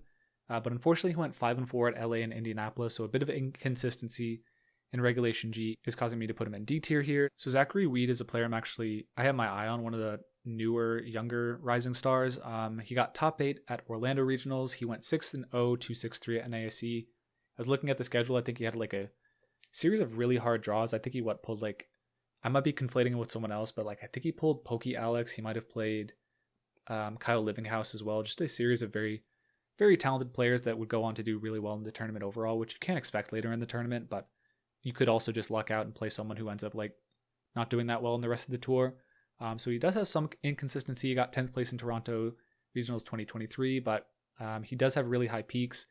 I'm going to bet on him. I'm going to go C tier for Zachary. So Zachary Thornburg has been less active than he has been was in 2023 when he was a championship points leader. I do think, honestly, looking at his record, even though he plays like kind of weird teams, a lot of Screamtail, Talonflame, and formats where I feel like definitely not the standard, he's still able to take them and go very deep. He was able to make day 2 and go 5-3, basically 5-2, and then lose in the top cut at Worlds 2023. So he has a Worlds top cut to his name. He's shown the ability to win against top players. Might be controversial, but I will go C tier. So now we have Z, who is one of the strongest Miraidon players, got 9th place, missing out on top 8 at NAIC off of Resistance. Also a top 8 at San Antonio and an 18th place at Indianapolis, going 10-4. So pretty close to top 16. I think Z is very strong at Regulation G. it's between C and B for sure. I think I was going to put Z in C tier based on how I ordered the tiers beforehand, just to like plan this video out a little bit, but I think I will go B tier. Looking at the results, the NAIC 9th place is really incredible, as well as a solid 18th place at Indianapolis, and then another top cut at a regional this format. I do think Z is one of the stronger Miraidon players coming into the Worlds and someone to watch out for. So Zhang Jie is a player that I've really liked a lot since 2018. Went 5-4 at NAIC, which isn't great, but I think got 9th place at Los Angeles, top 16 at Charlotte, Portland, and Los Angeles this year. So I do think has been pretty strong. I think when Jay is playing well, he's like one of the best players in North America, truthfully. So I do want to see that out of him, make the day 2, but I'm not certain of it because there can be some inconsistency. So you might have seen a little change in perspective. I did have to zoom the screen out a little bit just because scrolling up and down was getting pretty miserable at the zoom level I had it. We are going into the European players that qualified for Worlds, starting with their top 16 that all get byes in the first round of the World Championship. Starting off, we have Alex Gomez, one of the strongest European players this season, and today I'm going to rank him in the D tier. So Alex has actually top cut, or at least not top cut, but day 2'd every tournament. He's 13 for 13 in making day 2s. And Scarlet and Violet, aside from one where I believe he actually got made 7-2 and then got disqualified or something like that for having a clone Pokemon with Eric. But essentially, he's been on a dominant run in Scarlet and Violet. He got top 4 at EUIC this year. LAIC, he got top 16, NAIC top 32, and a top 8 at Barcelona. But he's been very, very consistent at making day 2s. Hasn't been winning events, but he won NAIC last year. He top cut the World Championship last year, going 5-2. Losing in the first round, still an impressive feat nonetheless. Hasn't been that great in Regulation G, otherwise I would put him in A. 11-4 NAIC, definitely excellent. 9-5 at Stockholm is a little, it's not ideal. He got top 8 in 2019. A restricted format, which I have been harping on. I do think he is a pretty safe bet to day 2. I'm not sure if he'll cut or not, but definitely one of the top European players coming into Worlds this season. Now we have Antonio Sanchez, Roxon, one of the strongest Spanish players. Antonio actually has had a better Regulation G than Alex had. He got 3rd at Bologna, a 988 person tournament, which is just insane. He also got top 8 at North American Internationals with a Terrapagos team. There's really not a lot of cheese on that team, just pure fundamentals, so did very, very well there, and is also a Liverpool regional champion, so has been very consistently cutting tournaments this year. I actually do think I'm going to put him in the A tier. I think the consistency at which he's cutting and going deep in tournaments is really admirable. One of the strongest seasons we have seen. Just capped off most recently with the NAIC top 8. He's proved that at international tournaments and even bigger regional tournaments in the form of Bologna. He has been really excellent and has been going extremely deep. One of the strongest players Europe has to offer. And that is saying something. I do think they are probably the stronger region than America this year, or North America this year. Japan and Europe just both look insanely strong at the highest level coming into the World Championships. I do think Aurelian is going to be another A tier pick. The Europeans up at the top, like I said, are insane. Lyle regional finalist, Liverpool top 8. Utrecht special event finalist, so that's 2 second place. Hasn't gotten the win. He got 2nd at NAIC 2, EUIC top 8, so just consistently going very deep. He's been solid in Regulation G as well, obviously getting 2nd at NAIC. It would be an incredible Cinderella story for Aurelian to get 2nd at 3 major events and then win the World Championship. I think he's capable. He's not my S contender for the tournament. We will get to that person. But yeah, Aurelian just so insane this tour. Was awesome in 2023 and has really stepped it up here. I think they ended up going 4-3 at Worlds 2023 in day 2. Definitely has a chance to surpass that and make the top cut in this tournament. Barish Akos, the Twitter takeover king. I'm actually going to put him in the D tier. So he is getting the bye, I believe. I'm not sure. He is top 16 in EUCP. He got top 32 at LAAC. I don't see any other finishes marked for him. So he must have just been killing it at locals and doing reasonably well at regionals. But I don't see like the big finish that I would like for him to get day 1. However, he did in 2016 take a team from Wolf and Marcus with very little practice and make it to the top 8 of the tournament. So he is very strong in restricted formats. It's definitely possible. I think he did similar with the team Jamie Boyd provided him to, I believe it was either in internationals or day 1 at Worlds, make the second day of competition with a Basque Legion team. So he can pick stuff up on the fly pretty quickly without a lot of practice. I think he's an incredibly strong player, but I'm not sure given the lack of track record in Regulation G that he's going to be able to do it this tour. Now we have Davide Cognetta, an Italian player. I believe this is Desu, basically very strong player overall. At LASC he got top 16. The GC3 he got 2nd, USC top 64. but his regulation G hasn't been that strong. NAIC in Bologna and Stockholm, he got 6-3 overall. He got top 8 at the Victory Road Tour as kind of like a correction. The Victory Road result is definitely solid, but I think the 3 6-3s at regionals and internationals in this format is a little troubling. I'm going to go C. Very strong player, could go deep in day 2, potentially even cut. But I think thus far the lack of success in Regulation G makes me more inclined to think it's a lower chance to make day 2 this tour. Now, Eduardo Cunha. This is actually the person that I do believe is going to win the World Championship this year. I have him at S contender. I think that based on the results this year, he won the Barcelona special event. He is the GC3 champion. He has gotten at least top 32 in every international he's attended.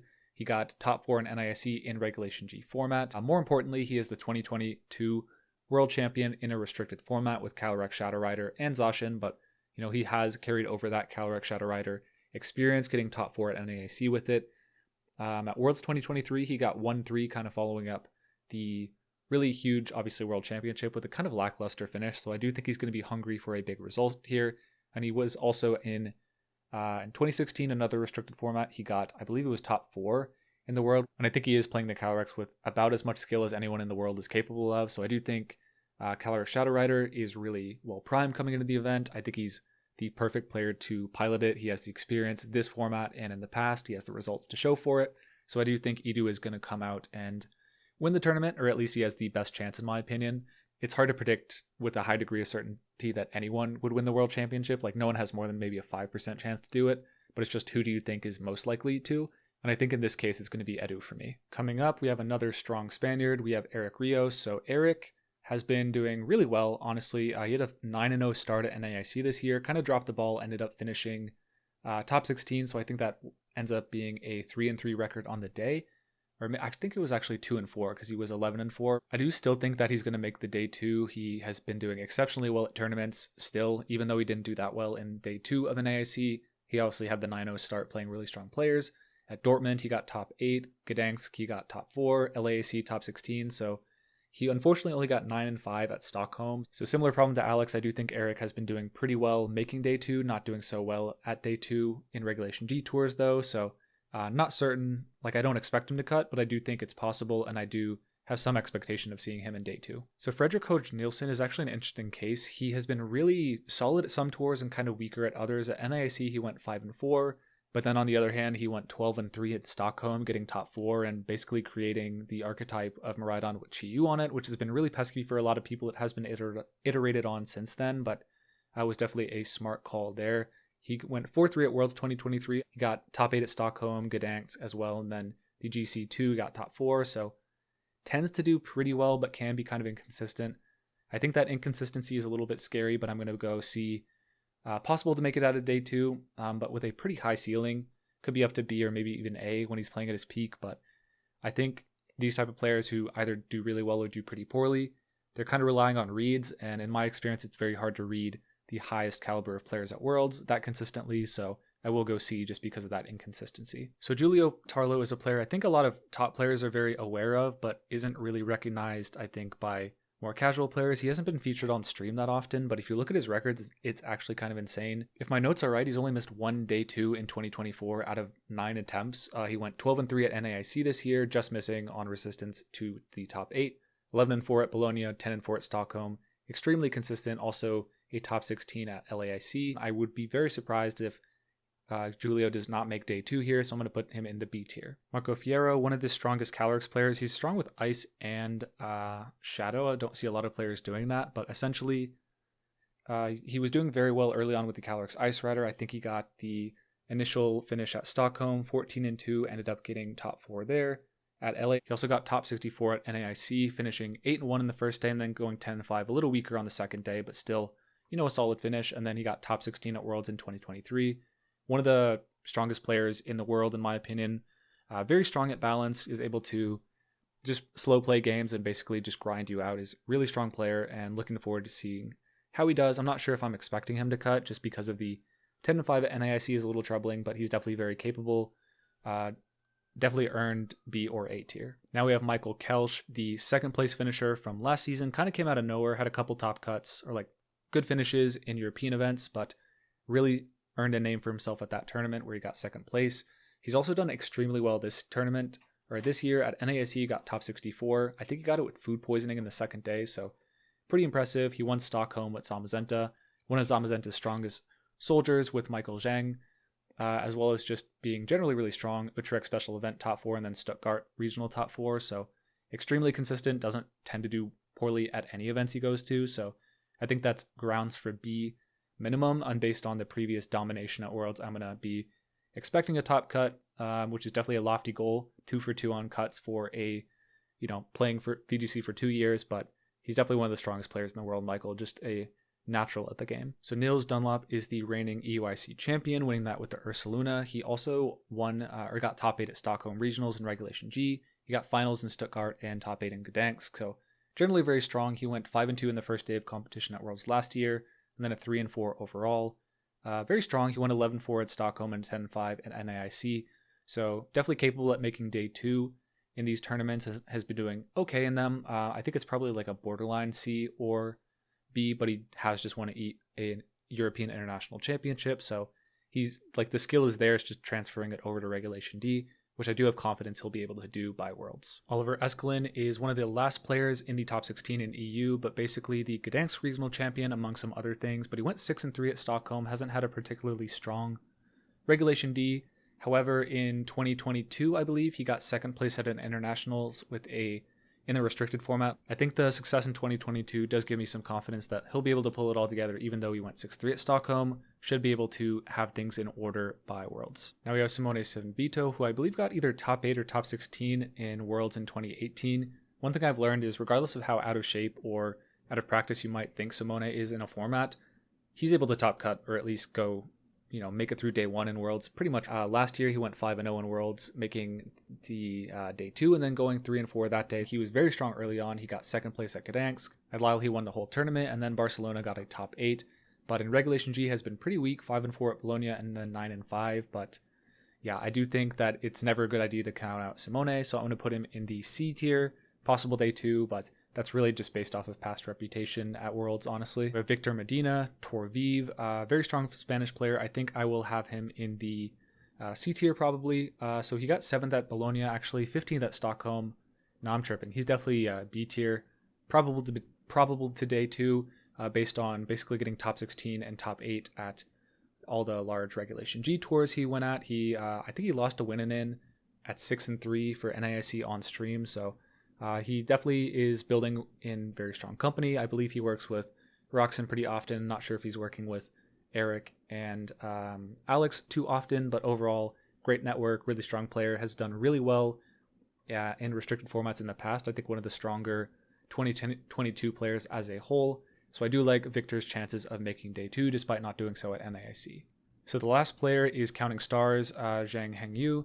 I do believe that this is going to be a D tier for Hengyu. Basically, the main finish that I was able to see was the NAIC top 64, which in and of itself is like fine. It's like a good finish for sure, but there's just not a lot outside of that. And I do think you do need to be doing a little bit better in day 2 at NAIC if you do expect to make the Worlds day 2. So no disrespect, just kind of a lack of data here. So going with a D tier. Alessio Fusca, I believe Nick Alex on Twitter, went 15-1 at Bologna, losing in top 8, but going 15-0 in the Swiss portion. That's like nearly 1,000 person tour, so impressive finish there. And then a Barcelona special event top 8, and then 6-3 at NAIC. I do think the 15-1 at Bologna, just a really impressive performance, even though the NAIC does undercut it a little bit.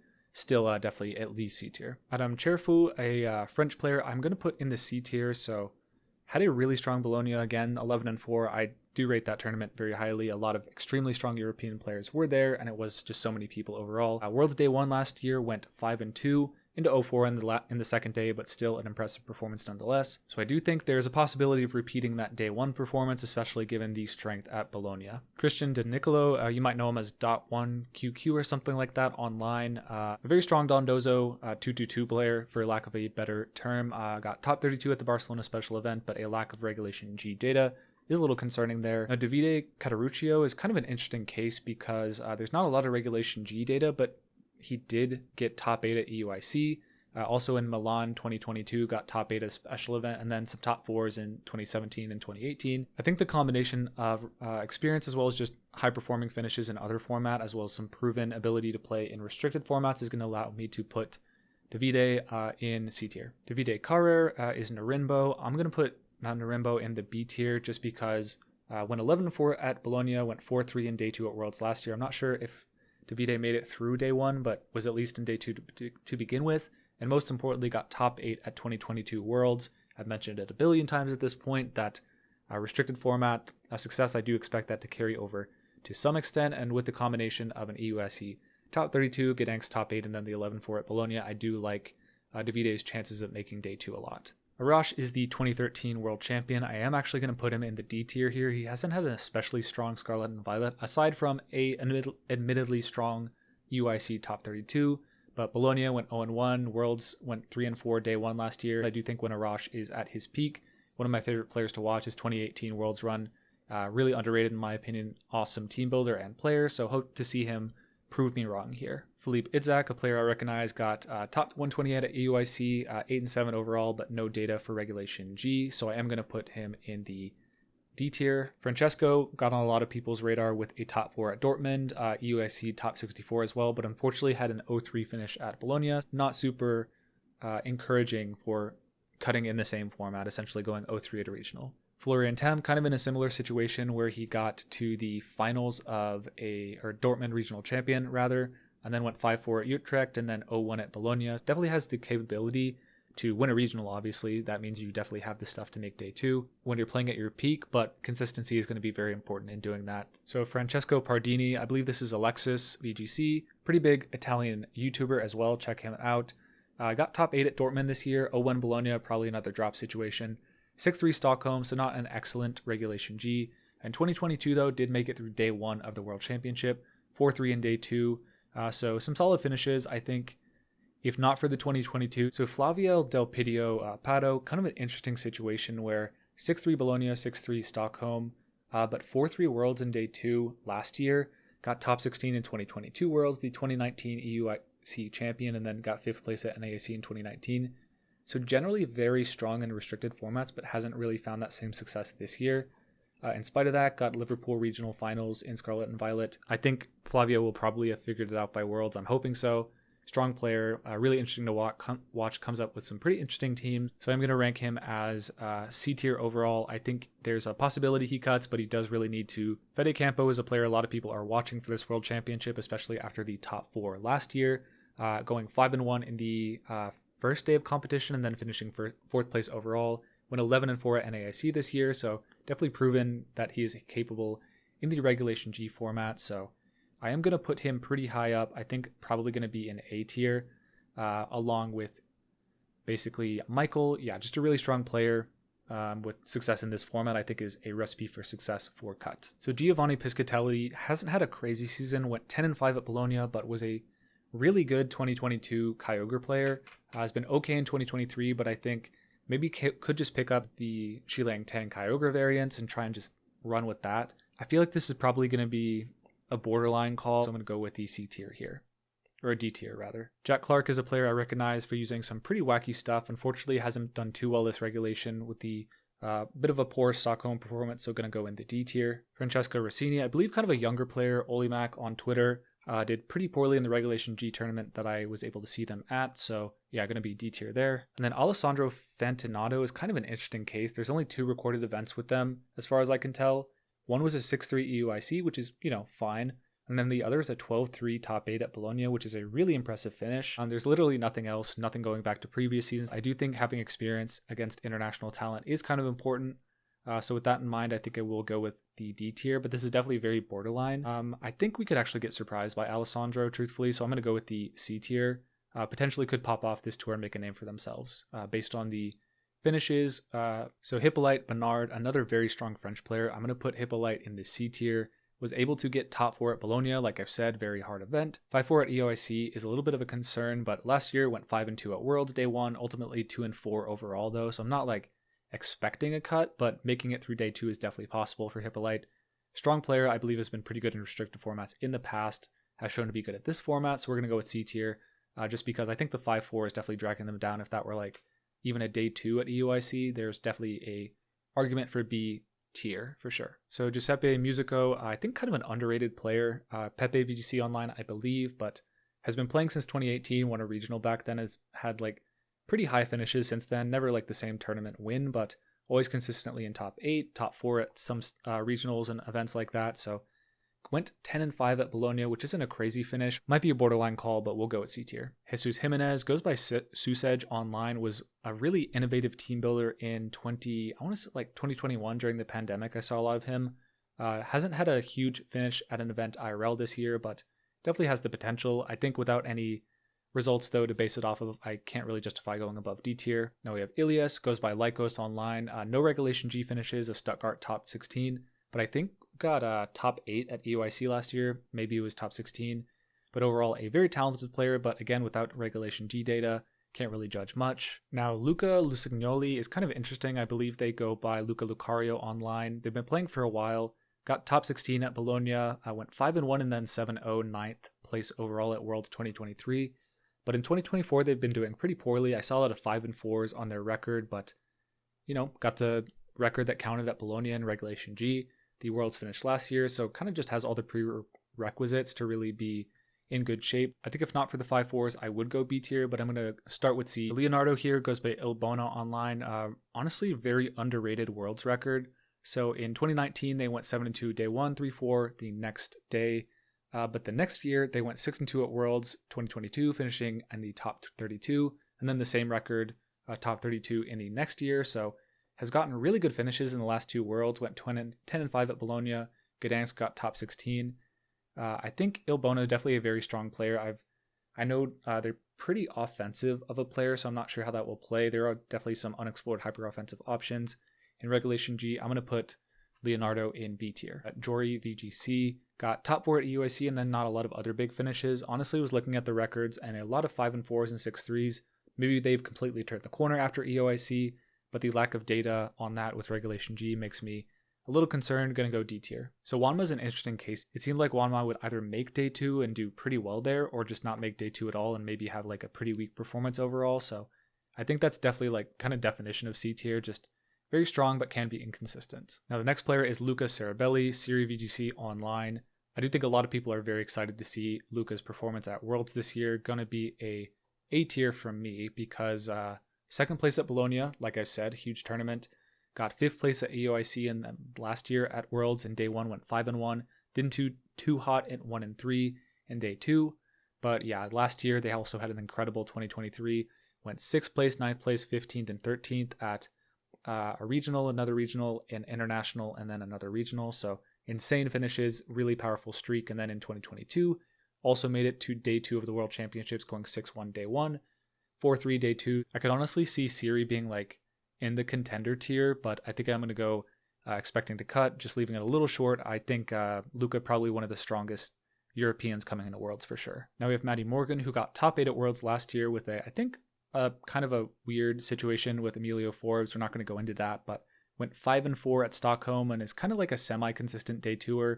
Either, got top 16 at Dortmund this year, but essentially, yeah, able to either go extremely deep in a tournament or not really do that well at all. Like, I think a great example of this is going 6-3 at a regional, being maybe one of the few 6-3s to actually make it into day 2 because of a small size of the tournament, and then went 5-0 and then won the whole thing undefeated. So can be kind of inconsistent on the day, so I think C tier is fair. Next up, we have Javier Senorina, Pro Man VGC. I do like his play a lot. I think I'm going to go D tier just because the finishes in Regulation G haven't been that strong, and 8-6 at Stockholm is the best we have here. Next, we have Francesco Piopero. This is Sisiot, a player I definitely respect a lot. Seen him do very well on online tours. Unfortunately, went 6-3 at every event for Regulation G they attended. EUIC was a top 64, but yeah, Bologna, NIC, and Stockholm all 6-3. For that reason, I'm going to have to go D tier just because the results really aren't there, and I don't really see a backing in restricted formats to make me think otherwise. Riccardo Stellini got a huge finish at Utrecht, getting top 4. Unfortunately, had the Bologna, I think, drop, and then some kind of like not amazing finishes the rest of the season, so going to go D tier. Nicolaj got top 4 at Worlds last year with a very cool Cresselia ally switch. Ursuluna team, very impressive, and then went 5-1 in day 1 to get there, so accomplished at making it through day 1 and doing well in day 2 as well. Went 10-5 at NAIC this year, 6-3 at Stockholm, so decent at Regulation G for sure. Yeah, going to be hard to call.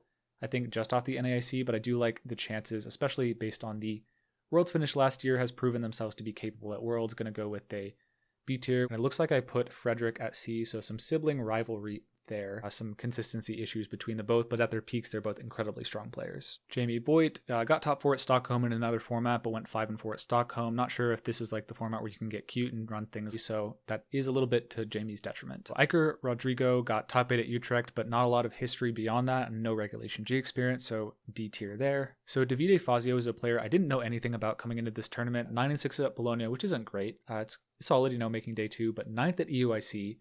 Missing out on cut just barely on resistance, and then 10-4 at Stuttgart and Barcelona. I feel like this is a player who's like seems due like for a really big performance, just like an inch away every time. So I do actually want to take a gamble and put Davide all the way up in a C tier. Definitely possible to make day 2, even though not a lot of people are expecting it. So Maurice Eukteg is the person who was talking smack after I released the tier list. I put them in D tier, I think, and they were like, no way, I'm making day 2 for sure. And they did, and then they talked smack afterwards, which that was really funny. Absolutely appreciated the enthusiasm and definitely recommend the rest of you do the same. It's definitely more fun than people just like complaining and whining. I'd rather people actually, stoke the fire a little bit. It's good for everyone. So Maurice, I think, got a top 8 at Lao Regional this year and then a top 64 at EUIC. I think still has some of the consistency issues I talked about last year. Interestingly enough, at 3-3 in Stockholm, but has had some really solid finishes. They're inconsistent. Sometimes they get 5-4. Sometimes they go like really deep in day 2. But regardless, I do think that is going to place them in the C tier. They might even be B tier based on the Worlds finish last year, 5-2 day 1 and then 4-3. But I think I will hold it to C tier. Definitely possible to do day 2. Pretty close to a B tier, I have to imagine. But I did see like a German round robin tour with like Marcus, Michael, and a lot of the other players, and I didn't see Maurice doing too well there. Maybe I'm reading too much into that. And because of that and some lack of consistency, I'm going to go C tier. Now, Miguel Piquet, they got top 8 at Lille and then EUIC top 32. They got a 6-3 at Liverpool. Not a lot of other data points, no Regulation G data points. So I might be a little off on this. Without a lot of Regulation G data points, I will go D tier for Miguel. Nick Schrott is Ducky VGC. I believe it was like maybe their first tournament, or I might be thinking of another person, but they got finals in Dortmund. No Regulation G data and nothing else beyond that. It's like kind of hard to judge. I think I'm going to go D tier just because there are no data points for Regulation G, and it is a drastically different format than the tournament they did well in. Matt Maynard got 11-5 at Stockholm, but beside that had a few 6-3s and some weaker day 2, so I will go D tier overall. Jamie Keane, a name I recognize, definitely an old school player. 9-5 at Stockholm, pretty good, but I think going to be D tier nonetheless. Now, Marco Maris is an interesting case. Had a pretty okay 2023 until the World Championship, where he went 5-1 in the day 1 and then 1-3 in day 2, dropping eventually. Has had a not fantastic regional cycle in Europe, at least for the Regulation G cycle, going 0-1 in Bologna, 6-3 at Stockholm. Got finals at Barcelona special event, to give him a little credit. So strong player in that format. And then 10-5 at NAIC, looking to be some signs of turning it around, coming around Worlds, and with the past track record doing well at Worlds, I do think I'm going to put Marco in C. Has a good chance to make day 2. Silahattin Sturm, I believe, is an older German player. Got 6-3 Bologna, Dortmund top 32, going to be D tier here. Ruben Gianzini is actually the winner of the Bologna special event, but doesn't have many other finishes or data points at all. 5-4 EOIC is the only other tournament, but I do think that format is so far removed from the format of Worlds. I do want to put Ruben up in C tier just because, winning that huge tournament does at least lend a little bit of credibility that he could make day 2. Kevin Salvetto, I feel like finished 16th place in championship points last year in Europe. This time not able to finish there. Got 6-3 at Bologna and top 64 at Utrecht. So not a crazy strong season. Going to go with a D tier here. Timu Mankanen is a very interesting player. Got EUIC top 32 and then 10th place at Stockholm. I think both times had a Choice Specs Terra Dark Moltres with Light Screen and Reflect Grimstar, which is a very interesting concept. I do think that Timu is a strong player, but had some kind of okay 2023 finishes. Has started to turn things around. I'm not sure if the same team building patterns are going to prove successful at Worlds, so I'm going to go D tier. So Roberto Parente is Trainer Rob, and kind of an older school player. I'm going to put him all the way up in B tier. Not necessarily because of the finishes this season. Has had some good ones for sure, getting top 8 at Liverpool, 9-6 at Bologna, 6-3 Stockholm, not that great. Went 4-1 at Worlds last year, but 2022 got top 16 at Worlds. in the restricted format with a very hyper-offensive Calyrex Shadow Rider team with Kyogre, if I remember correctly. So I think has a good shot to actually day 2, even though he hasn't gone crazy hard in Regulation G thus far. I think there's a good chance he'll be able to bring some hyper-offense and just play to his strengths and make it happen at Worlds this year. Roberto Peretti, I believe this is Raider, got top 8 at Worlds 2018. I think I'm actually going to go C tier for Roberto. He went 3-4 at Bologna, which is definitely not inspiring a lot of confidence. 3rd place in Torino in 2023, which is definitely a great finish, but overall the finishes for Raider are very, very inconsistent. Got EUIC top 16, but yeah, I think the 3-4 at Bologna is really tricky and hasn't proven to be especially strong in formats with restricted Pokemon across the year, so I'm going to go D tier based off of that. Sergio Ramirez, another player who basically doesn't have a lot of data points for Regulation G, but has done incredibly well in other tournaments. Basically got top 4 at Stuttgart and Dortmund, doesn't have any other tournaments played in this format, or in this year, I think, so just 2 top 4s is kind of incredible. I don't really know a lot else about him, how he's going to do well in a restricted format like Regulation G, but based off the top 4s, I will go C tier. Lorenzo Silvestrini, lore 95, but I believe has been playing for a little bit, got 11-4 at Bologna and won the Stuttgart Regional Championship.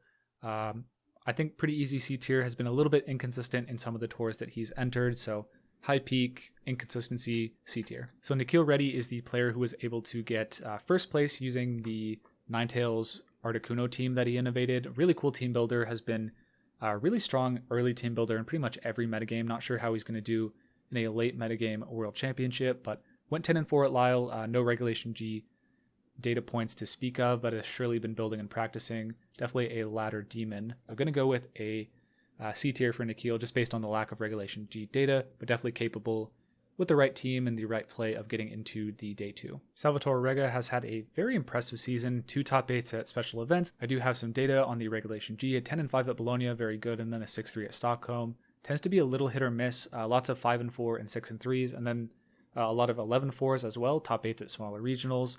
Tends to go deep in day 2, but struggles to make it every time.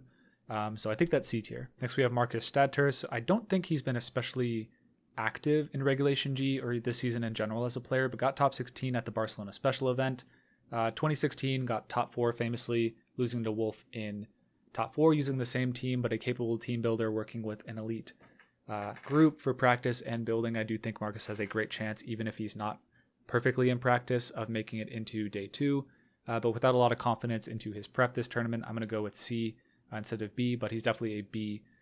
I mean, honestly, he's like an A tier player if he's fully in practice, but it's impossible to know where he's at. So Joseph Russell looks to be a newer player, got top 16 at EUIC, and I literally see nothing else in their playing history. It's like hard to hold that against them. I think I'll probably go C tier just because like they did pretty much all they could do, right? They made it to top 16 at the biggest tournament in Europe. I'll give him the benefit of the doubt here and go C tier. Last up is Taran Birdie. Lyle got top 4, GC3 top 4, and then NAIC top 32. A very strong balanced player, can play hyper offense pretty well as well. Flexible in play for sure. Went 8-6 at Stockholm, which isn't especially impressive, but in NAIC 2022 got top 8, top 16 EUIC that year. So a very capable player in restricted formats. Got 4-3 at Worlds in 2023. And then 3-4 in 2022. So continuing to improve, shaving off 1 loss per tour. Could shave it down to X and 2 and make the day 2 here. That's kind of what I'm expecting. I do have Terran as a C tier. And just since I forgot to delete it and I can't take it off the tier list now, Dongun Yum, American player, very strong, but unfortunately I don't think he's going to Worlds for health reasons. So he's on the list on the bottom, but I'm not going to add him to the tier list because he's not going. So yeah. Just wanted to clear that up. Moving on to the Latin American region and all their round 1 bye players, the top 8 in championship points. Starting off, we have Dorian Quinones, who got 1st place in the Lima special event and 4th place in Santiago. I believe those were both Regulation G tournaments, so definitely well versed in this format. Went 6-3 at NAIC, so not crazy there, and had an 0-4 finish at Worlds 2023. Based off of this season, I think I am going to go C tier. So the regional performances in Latin America very strong, but the one time Dorian traveled internationally, 6-3 at NAIC, which is good, and then Worlds last year in 0-4. I think this is probably Dorian's best year yet on a regional level, so I do think that he could do better than the 0-4 last year and actually have a chance at making day 2 here. Now we have David Ness, also a 6-3 at NAIC and the Mexico City winner. He got top 4 at Latin American Internationals last year, so he's been pretty solid in Scarlet and Violet. I think I am also going to put him in the C tier.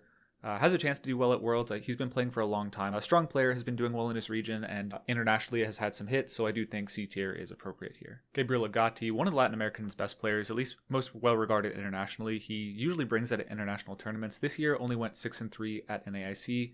No other Regulation G data to go off of. He got top 4 at a regional, top 8 at another, and then EUIC got top 64. I think in 2022 he got second place at North American Internationals, so definitely proven to be very strong in these sort of restricted formats. 2019, I think he was the premier Xerneas Lunala Ditto player, which was kind of an odd archetype, so willing to innovate and, take leaps in team building that others might not necessarily want to. So I do think he's very strong. Went 4-3 at Worlds in 2023, so I'm going to go C tier. I think Gabriel probably has an upside to even be B tier, but I think based off of the finishes at tournaments this year, I am going to go C tier, even though at his peak, I think he's potentially an A tier player. Paul Ruiz, the 2018 world champion, he's gotten top 4 at a regional and then top 8 at 2 others, and then LAIC he got top 32. He went 4-5 at NAIC. He is the type of player to take risks in team building, so it wouldn't surprise me if he was just testing something at NAIC and the test didn't go very well. So I think he's going to come back and figure it out for the World Championship. It's a very important event to him, so I am going to go C tier with the hope that he's able to prove that 4-5 at NAIC was a fluke. Renzo Navarro has had a very strong regional season, 2 top 8s and a top 4 at a regional. EUIC got top 128 and LAIC top 32. Renzo's been doing very well regionally. The Lima top 8 and Santiago 4th place, I think those are both Regulation G tournaments, but at internationals hasn't really put together yet, so I'm going to put a D tier just based off the international finishes. Sebastian Escalante, an older player that has come back and is doing really well in his region. He's gotten top 4 at the 3 regionals he's attended. 6-3 at NASC, not crazy. He also got 10th place at Santiago, just missing cut on resistance essentially, so we don't count that as cut, but it's like kind of half a cut. He was, I believe, very strong in 2016. I remember his stream very specifically against Justin Karras, probably one of the funniest stream sets I've ever seen, where both of the regions behind them were cheering really hard. There was like an ice beam freeze, and then like the Americans were popping off for Justin Karras, and then immediately thawed out, and then all of Sebastian's friends were basically just like honestly flipping us the bird. It was really funny. It was the closest to a sporting event environment I've had at a world championship. So I think I am going to put Sebastian in C tier. He's been very strong at Worlds in the past and seems to be having a breakout season comeback here. So I'm going to go C tier with the hopes that he is able to make day 2, but not going to count on it just because there is some rust to shake off still, I think, internationally. Thiago, the LAIC second place finisher, losing to Marco Fierro there, got top 8 at Curataba Regional. I don't see any Regulation G finishes, but he's definitely been very active on ladder. Vovamax Ben 10 online. I think when I'm looking at a roster and I see Thiago's name, even though he's a newer player, he's one that I often expect to be making day 2, so I'm going to go C tier. I think he has done well internationally. That's not seeming to be a problem for him based on his read-based style. Now we have Juan Salerno. He's had really good finishes internationally. He got a EUIC top 32 and then NAIC top 16, as well as a spree of top 8s at regionals, and then a first place at Buenos Aires special event. Overall, he's been exceptional at international events, so I think based off that, I'm actually going to go B tier. I believe this is the highest I'm ranking a Latin American player, so a lot of pressure on him to perform. I think at internationals, he's definitely been the strongest this season, so going to be hoping for a big finish from him here. So Diego Gutierrez is an interesting one. He has top 4, top 8 at regionals in Latin America, and then a top 8 at EUIC Worlds in 2023. He went 1-4, so not really good there. 2022, he had a Santiago Regional Championship. As mentioned, that is a restricted format. The EUIC is definitely strong, but I think the Worlds last year is a little troubling, so I'm going to go D tier overall. There's definitely potential to prove me wrong, but I think the EUIC finish, I want to say he was the player with the Okie Dokie. I do think team building choices like that can be a little less effective in restricted formats just because the power level is so high, it's harder to get cute. So I am going to go D tier based off of that and the World's finish. Esteban Hernandez had a top 64, 9-6 at NAIC, and then bubbled in Mexico City Regional at 6-2, so has had an okay season, but I think will be D tier here. Christian Andrade, he played at the Sao Paulo Regional and won it all. I think he had some invaders, like some American invaders, particularly Riley Fecture and Brady Smith, who I have ranked pretty highly. That's really was his only event on the books, and there's no other Regulation G info, so it's kind of hard to judge. I do think that was definitely an impressive win, but it is in a past format. I think it was in Regulation F, which is really dissimilar to Regulation G, so it's hard to, without any Regulation G data and past event experience to go off of, to put him above D tier. So Daniel Becerra, solid calf. I think he was the player with the Armor Rouge, Indeedee, Weak Armor team that got top 16 at LAIC. It also had like a Roaring Moon that would boost your energy, Earthquake yourself, and you would endure, and it was really crazy. A lot of cool elements on that team. I think those sort of strategies are less effective in a restricted format, as I've mentioned, so I think despite the LAIC top 16 without any Regulation G info to go off of, I will go D tier. Esteban Molina is a player I didn't recognize coming into this video, but looking at the stat sheet, he is very impressive, at least this year. He got a top 4 at Mexico City Special Event, which was a Regulation G tournament. LAIC he got top 8, and then EUIC got top 32. I haven't seen any finishes in previous years. I didn't see those when I was looking into it, but I do think based off of the international results this year, I'm going to go C tier. Definitely excited to see how he pans out at Worlds this year. Gilberto is another player who's kind of just biting at the heels of a really strong finish. He won 11-3 at San Antonio and then top 8 at Mexico City Regional. I think it's kind of hard to judge without any other results though, especially internationally, so I will go with D tier. Galo Orbeo, I believe he has traveled a lot internationally, but haven't seen him do especially well at internationals. Sometimes he day 2s and then sometimes he goes 6-3 or worse, so he's kind of inconsistent. I think I will go D tier. Guillaume has a top 32 at EOIC and then a top 4 at Sao Paulo. Seems to be a newer player, went 5-3 at Santiago overall, so I think without the previous season results, it's hard to really put him in C tier, but I do think has done really well, especially for a player without a lot of past results this season, so gonna go D tier, but wouldn't be surprised to see him in day 2. So Javier Nain is really borderline. I'm gonna go D tier, but looking at the results, went 11-4 at EUIC, just bubbled top 32. The Lima Special Event got top 8, 6-3 at NAIC. So the most recent result is really the thing pulling him down, in my opinion. Someone who's usually just on the edge of cut, so wouldn't be surprising to see him cross over that threshold and make it into day 2 this time. Hans Bissaro has actually had an excellent season. Went top 32 at LAIC and then first place in Santiago. Unfortunately, the LAIC was like an 8-6, so yes, top 32, but kind of was relying on resistance to do that. And the 8-6 kind of indicates that the day 2 performance wasn't especially strong, so I think based off that, I will go D tier. Joaquin Salerno is, I believe, Juan Salerno's brother. Last season, he was one of my favorite Latin American players coming into the World Championship. He got first place at 2 regionals and top 4 at another. At Worlds, didn't quite perform, went 3-4. Has had an okay season, had a 6-2 Santiago bubble, and then 7th place at Buenos Aires, so has done a little worse this year than the previous year when I expected him to make day 2 and probably had him in C or B tier, so I think based off of that, I will go D tier this year. Sebastian Bisbal, I did not know about coming into this event, but I am going to put him in C tier. What I am looking at though is at Worlds last year, he went 5-1 on the first day of competition, and then was 4-3 in day 2, just missing cut on 1 win. So I think this is kind of a gamble just because last year the World's performance was just so solid, one of the best performances of a Latin American player. So I think even though there is no international finish this year, that I am going to go C tier. Yen Sim is an old school player who is in fact back. He got a 4th place at NASC this year, very famously with a hyper offensive team, was definitely a very read heavy player. Got 10th place at Sao Paulo, just missing cut, and then got a regional top 8. So I think it is really the NASC finish carrying him here.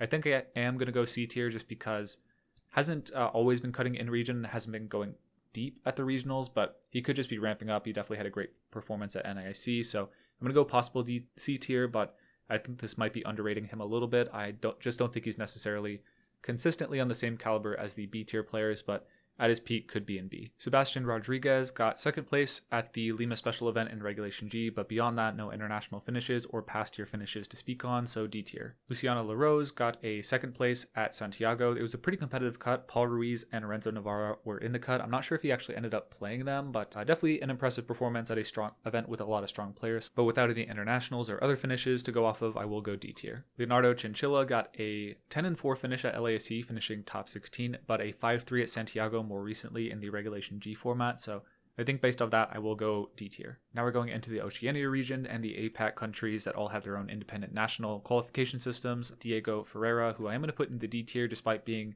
a round 1 bye player from Oceania, had a top 4 at Melbourne and a EOIC top 32, 4-3 Worlds 2023 and a 6-3 at NAIC this year, so I think he does well regionally, but tends to do not so amazingly internationally. I was looking at previous years, so I'm going to go with the D tier overall. Megan Rattle has been one of the more impressive restricted players in past formats. In 2019 and 22, got top 8 at Worlds those years, actually losing to James Beck in both of those quarterfinals, which is kind of crazy. Went 6-3 at NAC this year. Kind of has had a not as strong Scarlet and Violet, despite making it into the top 4 in Oceania to get through round 1 bye, but went 0-3 at Worlds Day 2 in 2023, so hasn't been rocking it in Scarlet and Violet. So despite the results in the previous Worlds and restricted formats, I don't think these Scarlet and Violet performances have been up to par to go above the D tier. Lewis Tan, another top 4 player in Oceania. I'm going to go D tier here, the Brisbane regional finalist, but overall has had kind of okay finishes at events regionally and internationally outside of that. Went 4-3 at Worlds 2023.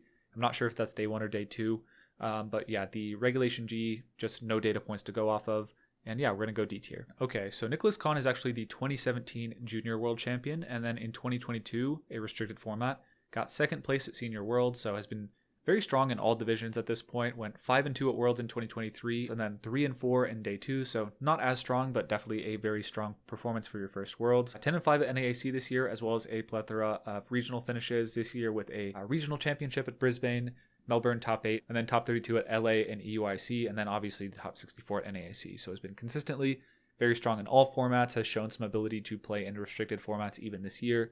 So I think probably one of Australia's best players coming to the Worlds, going to be B tier. Kieran Singh has had a very solid regional season in Australia, getting 1st place at Melbourne and Brisbane, getting top 8. No Regulation G or international finishes to work off of, so I think lack of experience internationally in past years, and in this year, I'm going to go with D tier. Alistair Sandover goes by Viva Vlade Online, went 4-3 at Worlds in day 2, I believe, so a really strong finish there. Has had fine finishes this year outside of that, though, an EUIC top 64 being the highlight, but hasn't really had anything compelling in Scarlet and Violet internationally outside of that 4-3, so I think based off of a weaker year this year, I'm going to go with D tier. James Katsros is the most recent regional champion on Australia, winning Perth, but has been not great internationally, a 4-4 at EUIC, and then in Worlds last year, day 1 went 2-4, so I'm going to go D tier based on the internationals. Mitch Kendrick hasn't had a great finish regionally, I'm seeing, and had a 2-3 at Worlds in 2023, so D tier. Joji Kaida got a 2nd place at Stockholm, and then has not done as well since then, went 9-4 at LA, which is a solid finish, 5-4 at NAAC, which is really not up to their standards,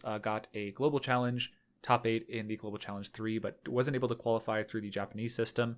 Looks like has qualified through the Oceania system, so I'm not sure where that stands. I know there were a lot of people. There was some controversy related to that, but in 2022 went 6-2 into 4-3 at Worlds. So strong at restricted formats. I think if we're ranking and assuming he actually qualified, I'm not sure like where that stands, but I think he is based on him being on the list for Victory Road.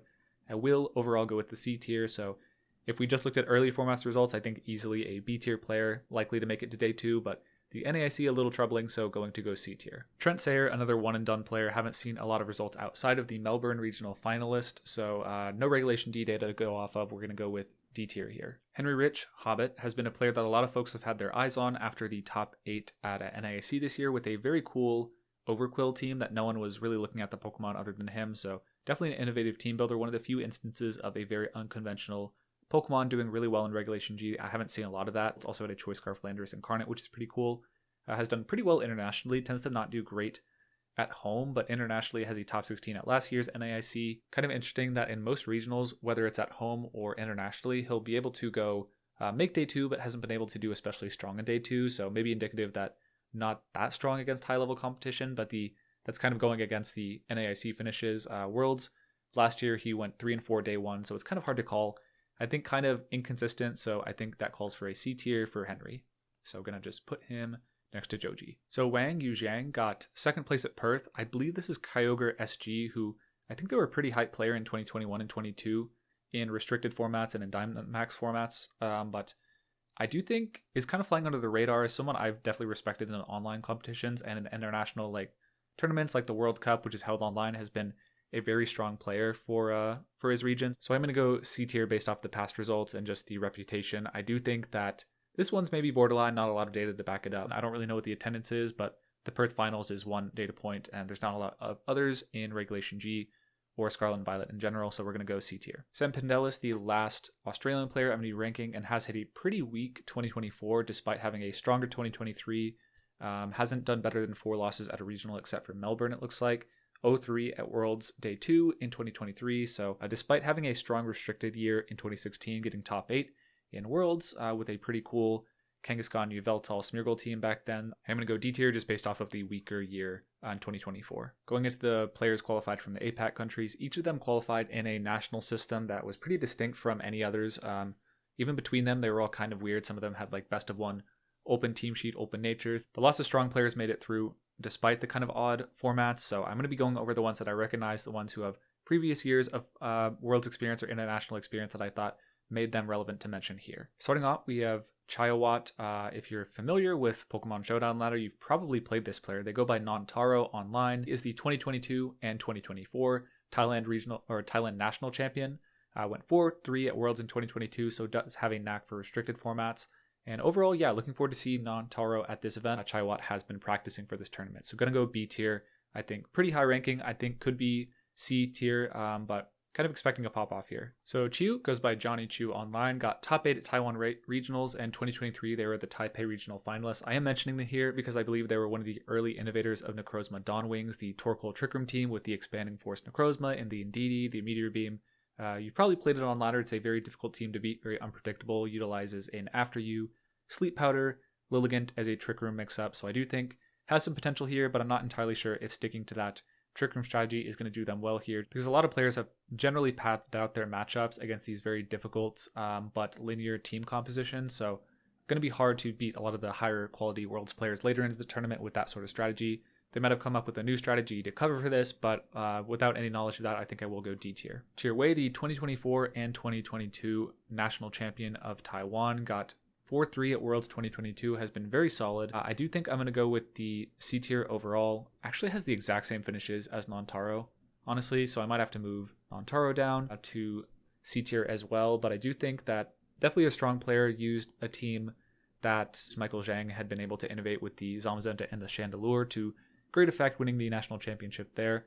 Not a lot of Worlds finishes outside of 2022, but the restricted success for both of these players has me putting them in C tier. It's actually kind of crazy how similar the results are. Both national champions in 24 and 22, and then the 4-3 at Worlds 22. Hopefully both are able to do even better and makes it to the X2 day 2 this year. So Choi Yin Feng has been playing for a long time actually. In 2016, I believe the Hong Kong national champion. 2022 Hong Kong top 4, and then this year got finals. So it's been really strong in restricted formats, winning or getting very high in the national championship in their region every year. I think it will go C tier based off that. No Worlds results that I can see. Not sure if they'll be going to Worlds, but I think there is a chance they'll day 2 just based off of the continued success in their region in restricted formats. But yeah, this might be a little lower if they had actually been at Worlds. I'm not sure if they actually qualified and attended the World Championship in every one of those years, but just didn't finish high enough for it to report in my results research. But yeah, I think C tier with maybe a chance for D tier if they actually hadn't performed well in Worlds those years. Irvin Tan is the Singapore national champion in 2022 and 23, got top 8 at Singapore, but no Worlds results it looks like. Might be the first Worlds. I'm not sure if top 8 Singapore in previous years qualified, but yeah, gonna go D tier based off of lack of results. Now we have Gary Ng, who has been top cutting Malaysian events since 2015, top cutting or winning. This year, the Malaysian national champion, hasn't attended Worlds or hasn't done well enough to show up on how I was doing the research. So going to go D tier based off a lack of international results. Jesdil Dio qualified through Malaysian top 8 at nationals. In 2023, had a great finish at Worlds day 1, going 5-2, and then day 2 not so hot, went 2-5. This year at EUIC went 2-5, and then at Liverpool 6-3. So hasn't been doing so well internationally. I think it is really that 5-2 Worlds 2023 that is the outlier. Going to be going for a D tier here. I think they could repeat the strong day 1 performance, but based on the performances this year, not as confident. So Penuwat is the Thailand 2023 national championship. This year they qualified through a top 8. 2022 they got 4th place, and then in 2024, yeah, they got 8th. So I think hasn't had the international finishes that would give me the confidence to go C tier, but yeah, going to go D due to lack of information, despite a couple years of really strong national finishes within their country. Paul Bautista is the Philippines national championship. Couldn't find any other information, so D tier. Melvin Ke is actually an extremely qualified international player. So I think in 2018 they top cut maybe 3 international championships, so very, very impressive overall. I think last year I had them pretty high, maybe even B tier. This year I think I will go C tier. Definitely very proven at internationals and Worlds, but in 2023, 48th place, very strong. Don't get me wrong. 12th place at Worlds 2019, so they're strong in restricted formats. Yeah, Melvin definitely has a chance to be up in here in the B tier, making day 2, but I think I'm just going to say it's possible instead of likely due to the lack of Scarlet and Violet success overall. Ma Chan Yueng got a 2022 runner-up at Hong Kong, this year the national champion, and then in 2023 the Taiwan regional runner-up. Has had some strong finishes throughout the region, throughout the last 2 years, but I think without any knowledge of international or Worlds finishes, I'm going to go D tier. So Zhang Daeyoung is a maze maker. They've been pretty strong in online community tournaments like NPA. I think they got top 4 at Thailand Nationals last year, top 4 again at Thailand Nationals this year. Has been overall solid, but without a lot of knowledge on how they perform internationally. Going to go D tier despite having some online presence. Yang goes by Ayabe VGC Online, is the Taiwan national finalist. Got top 16 in 2023.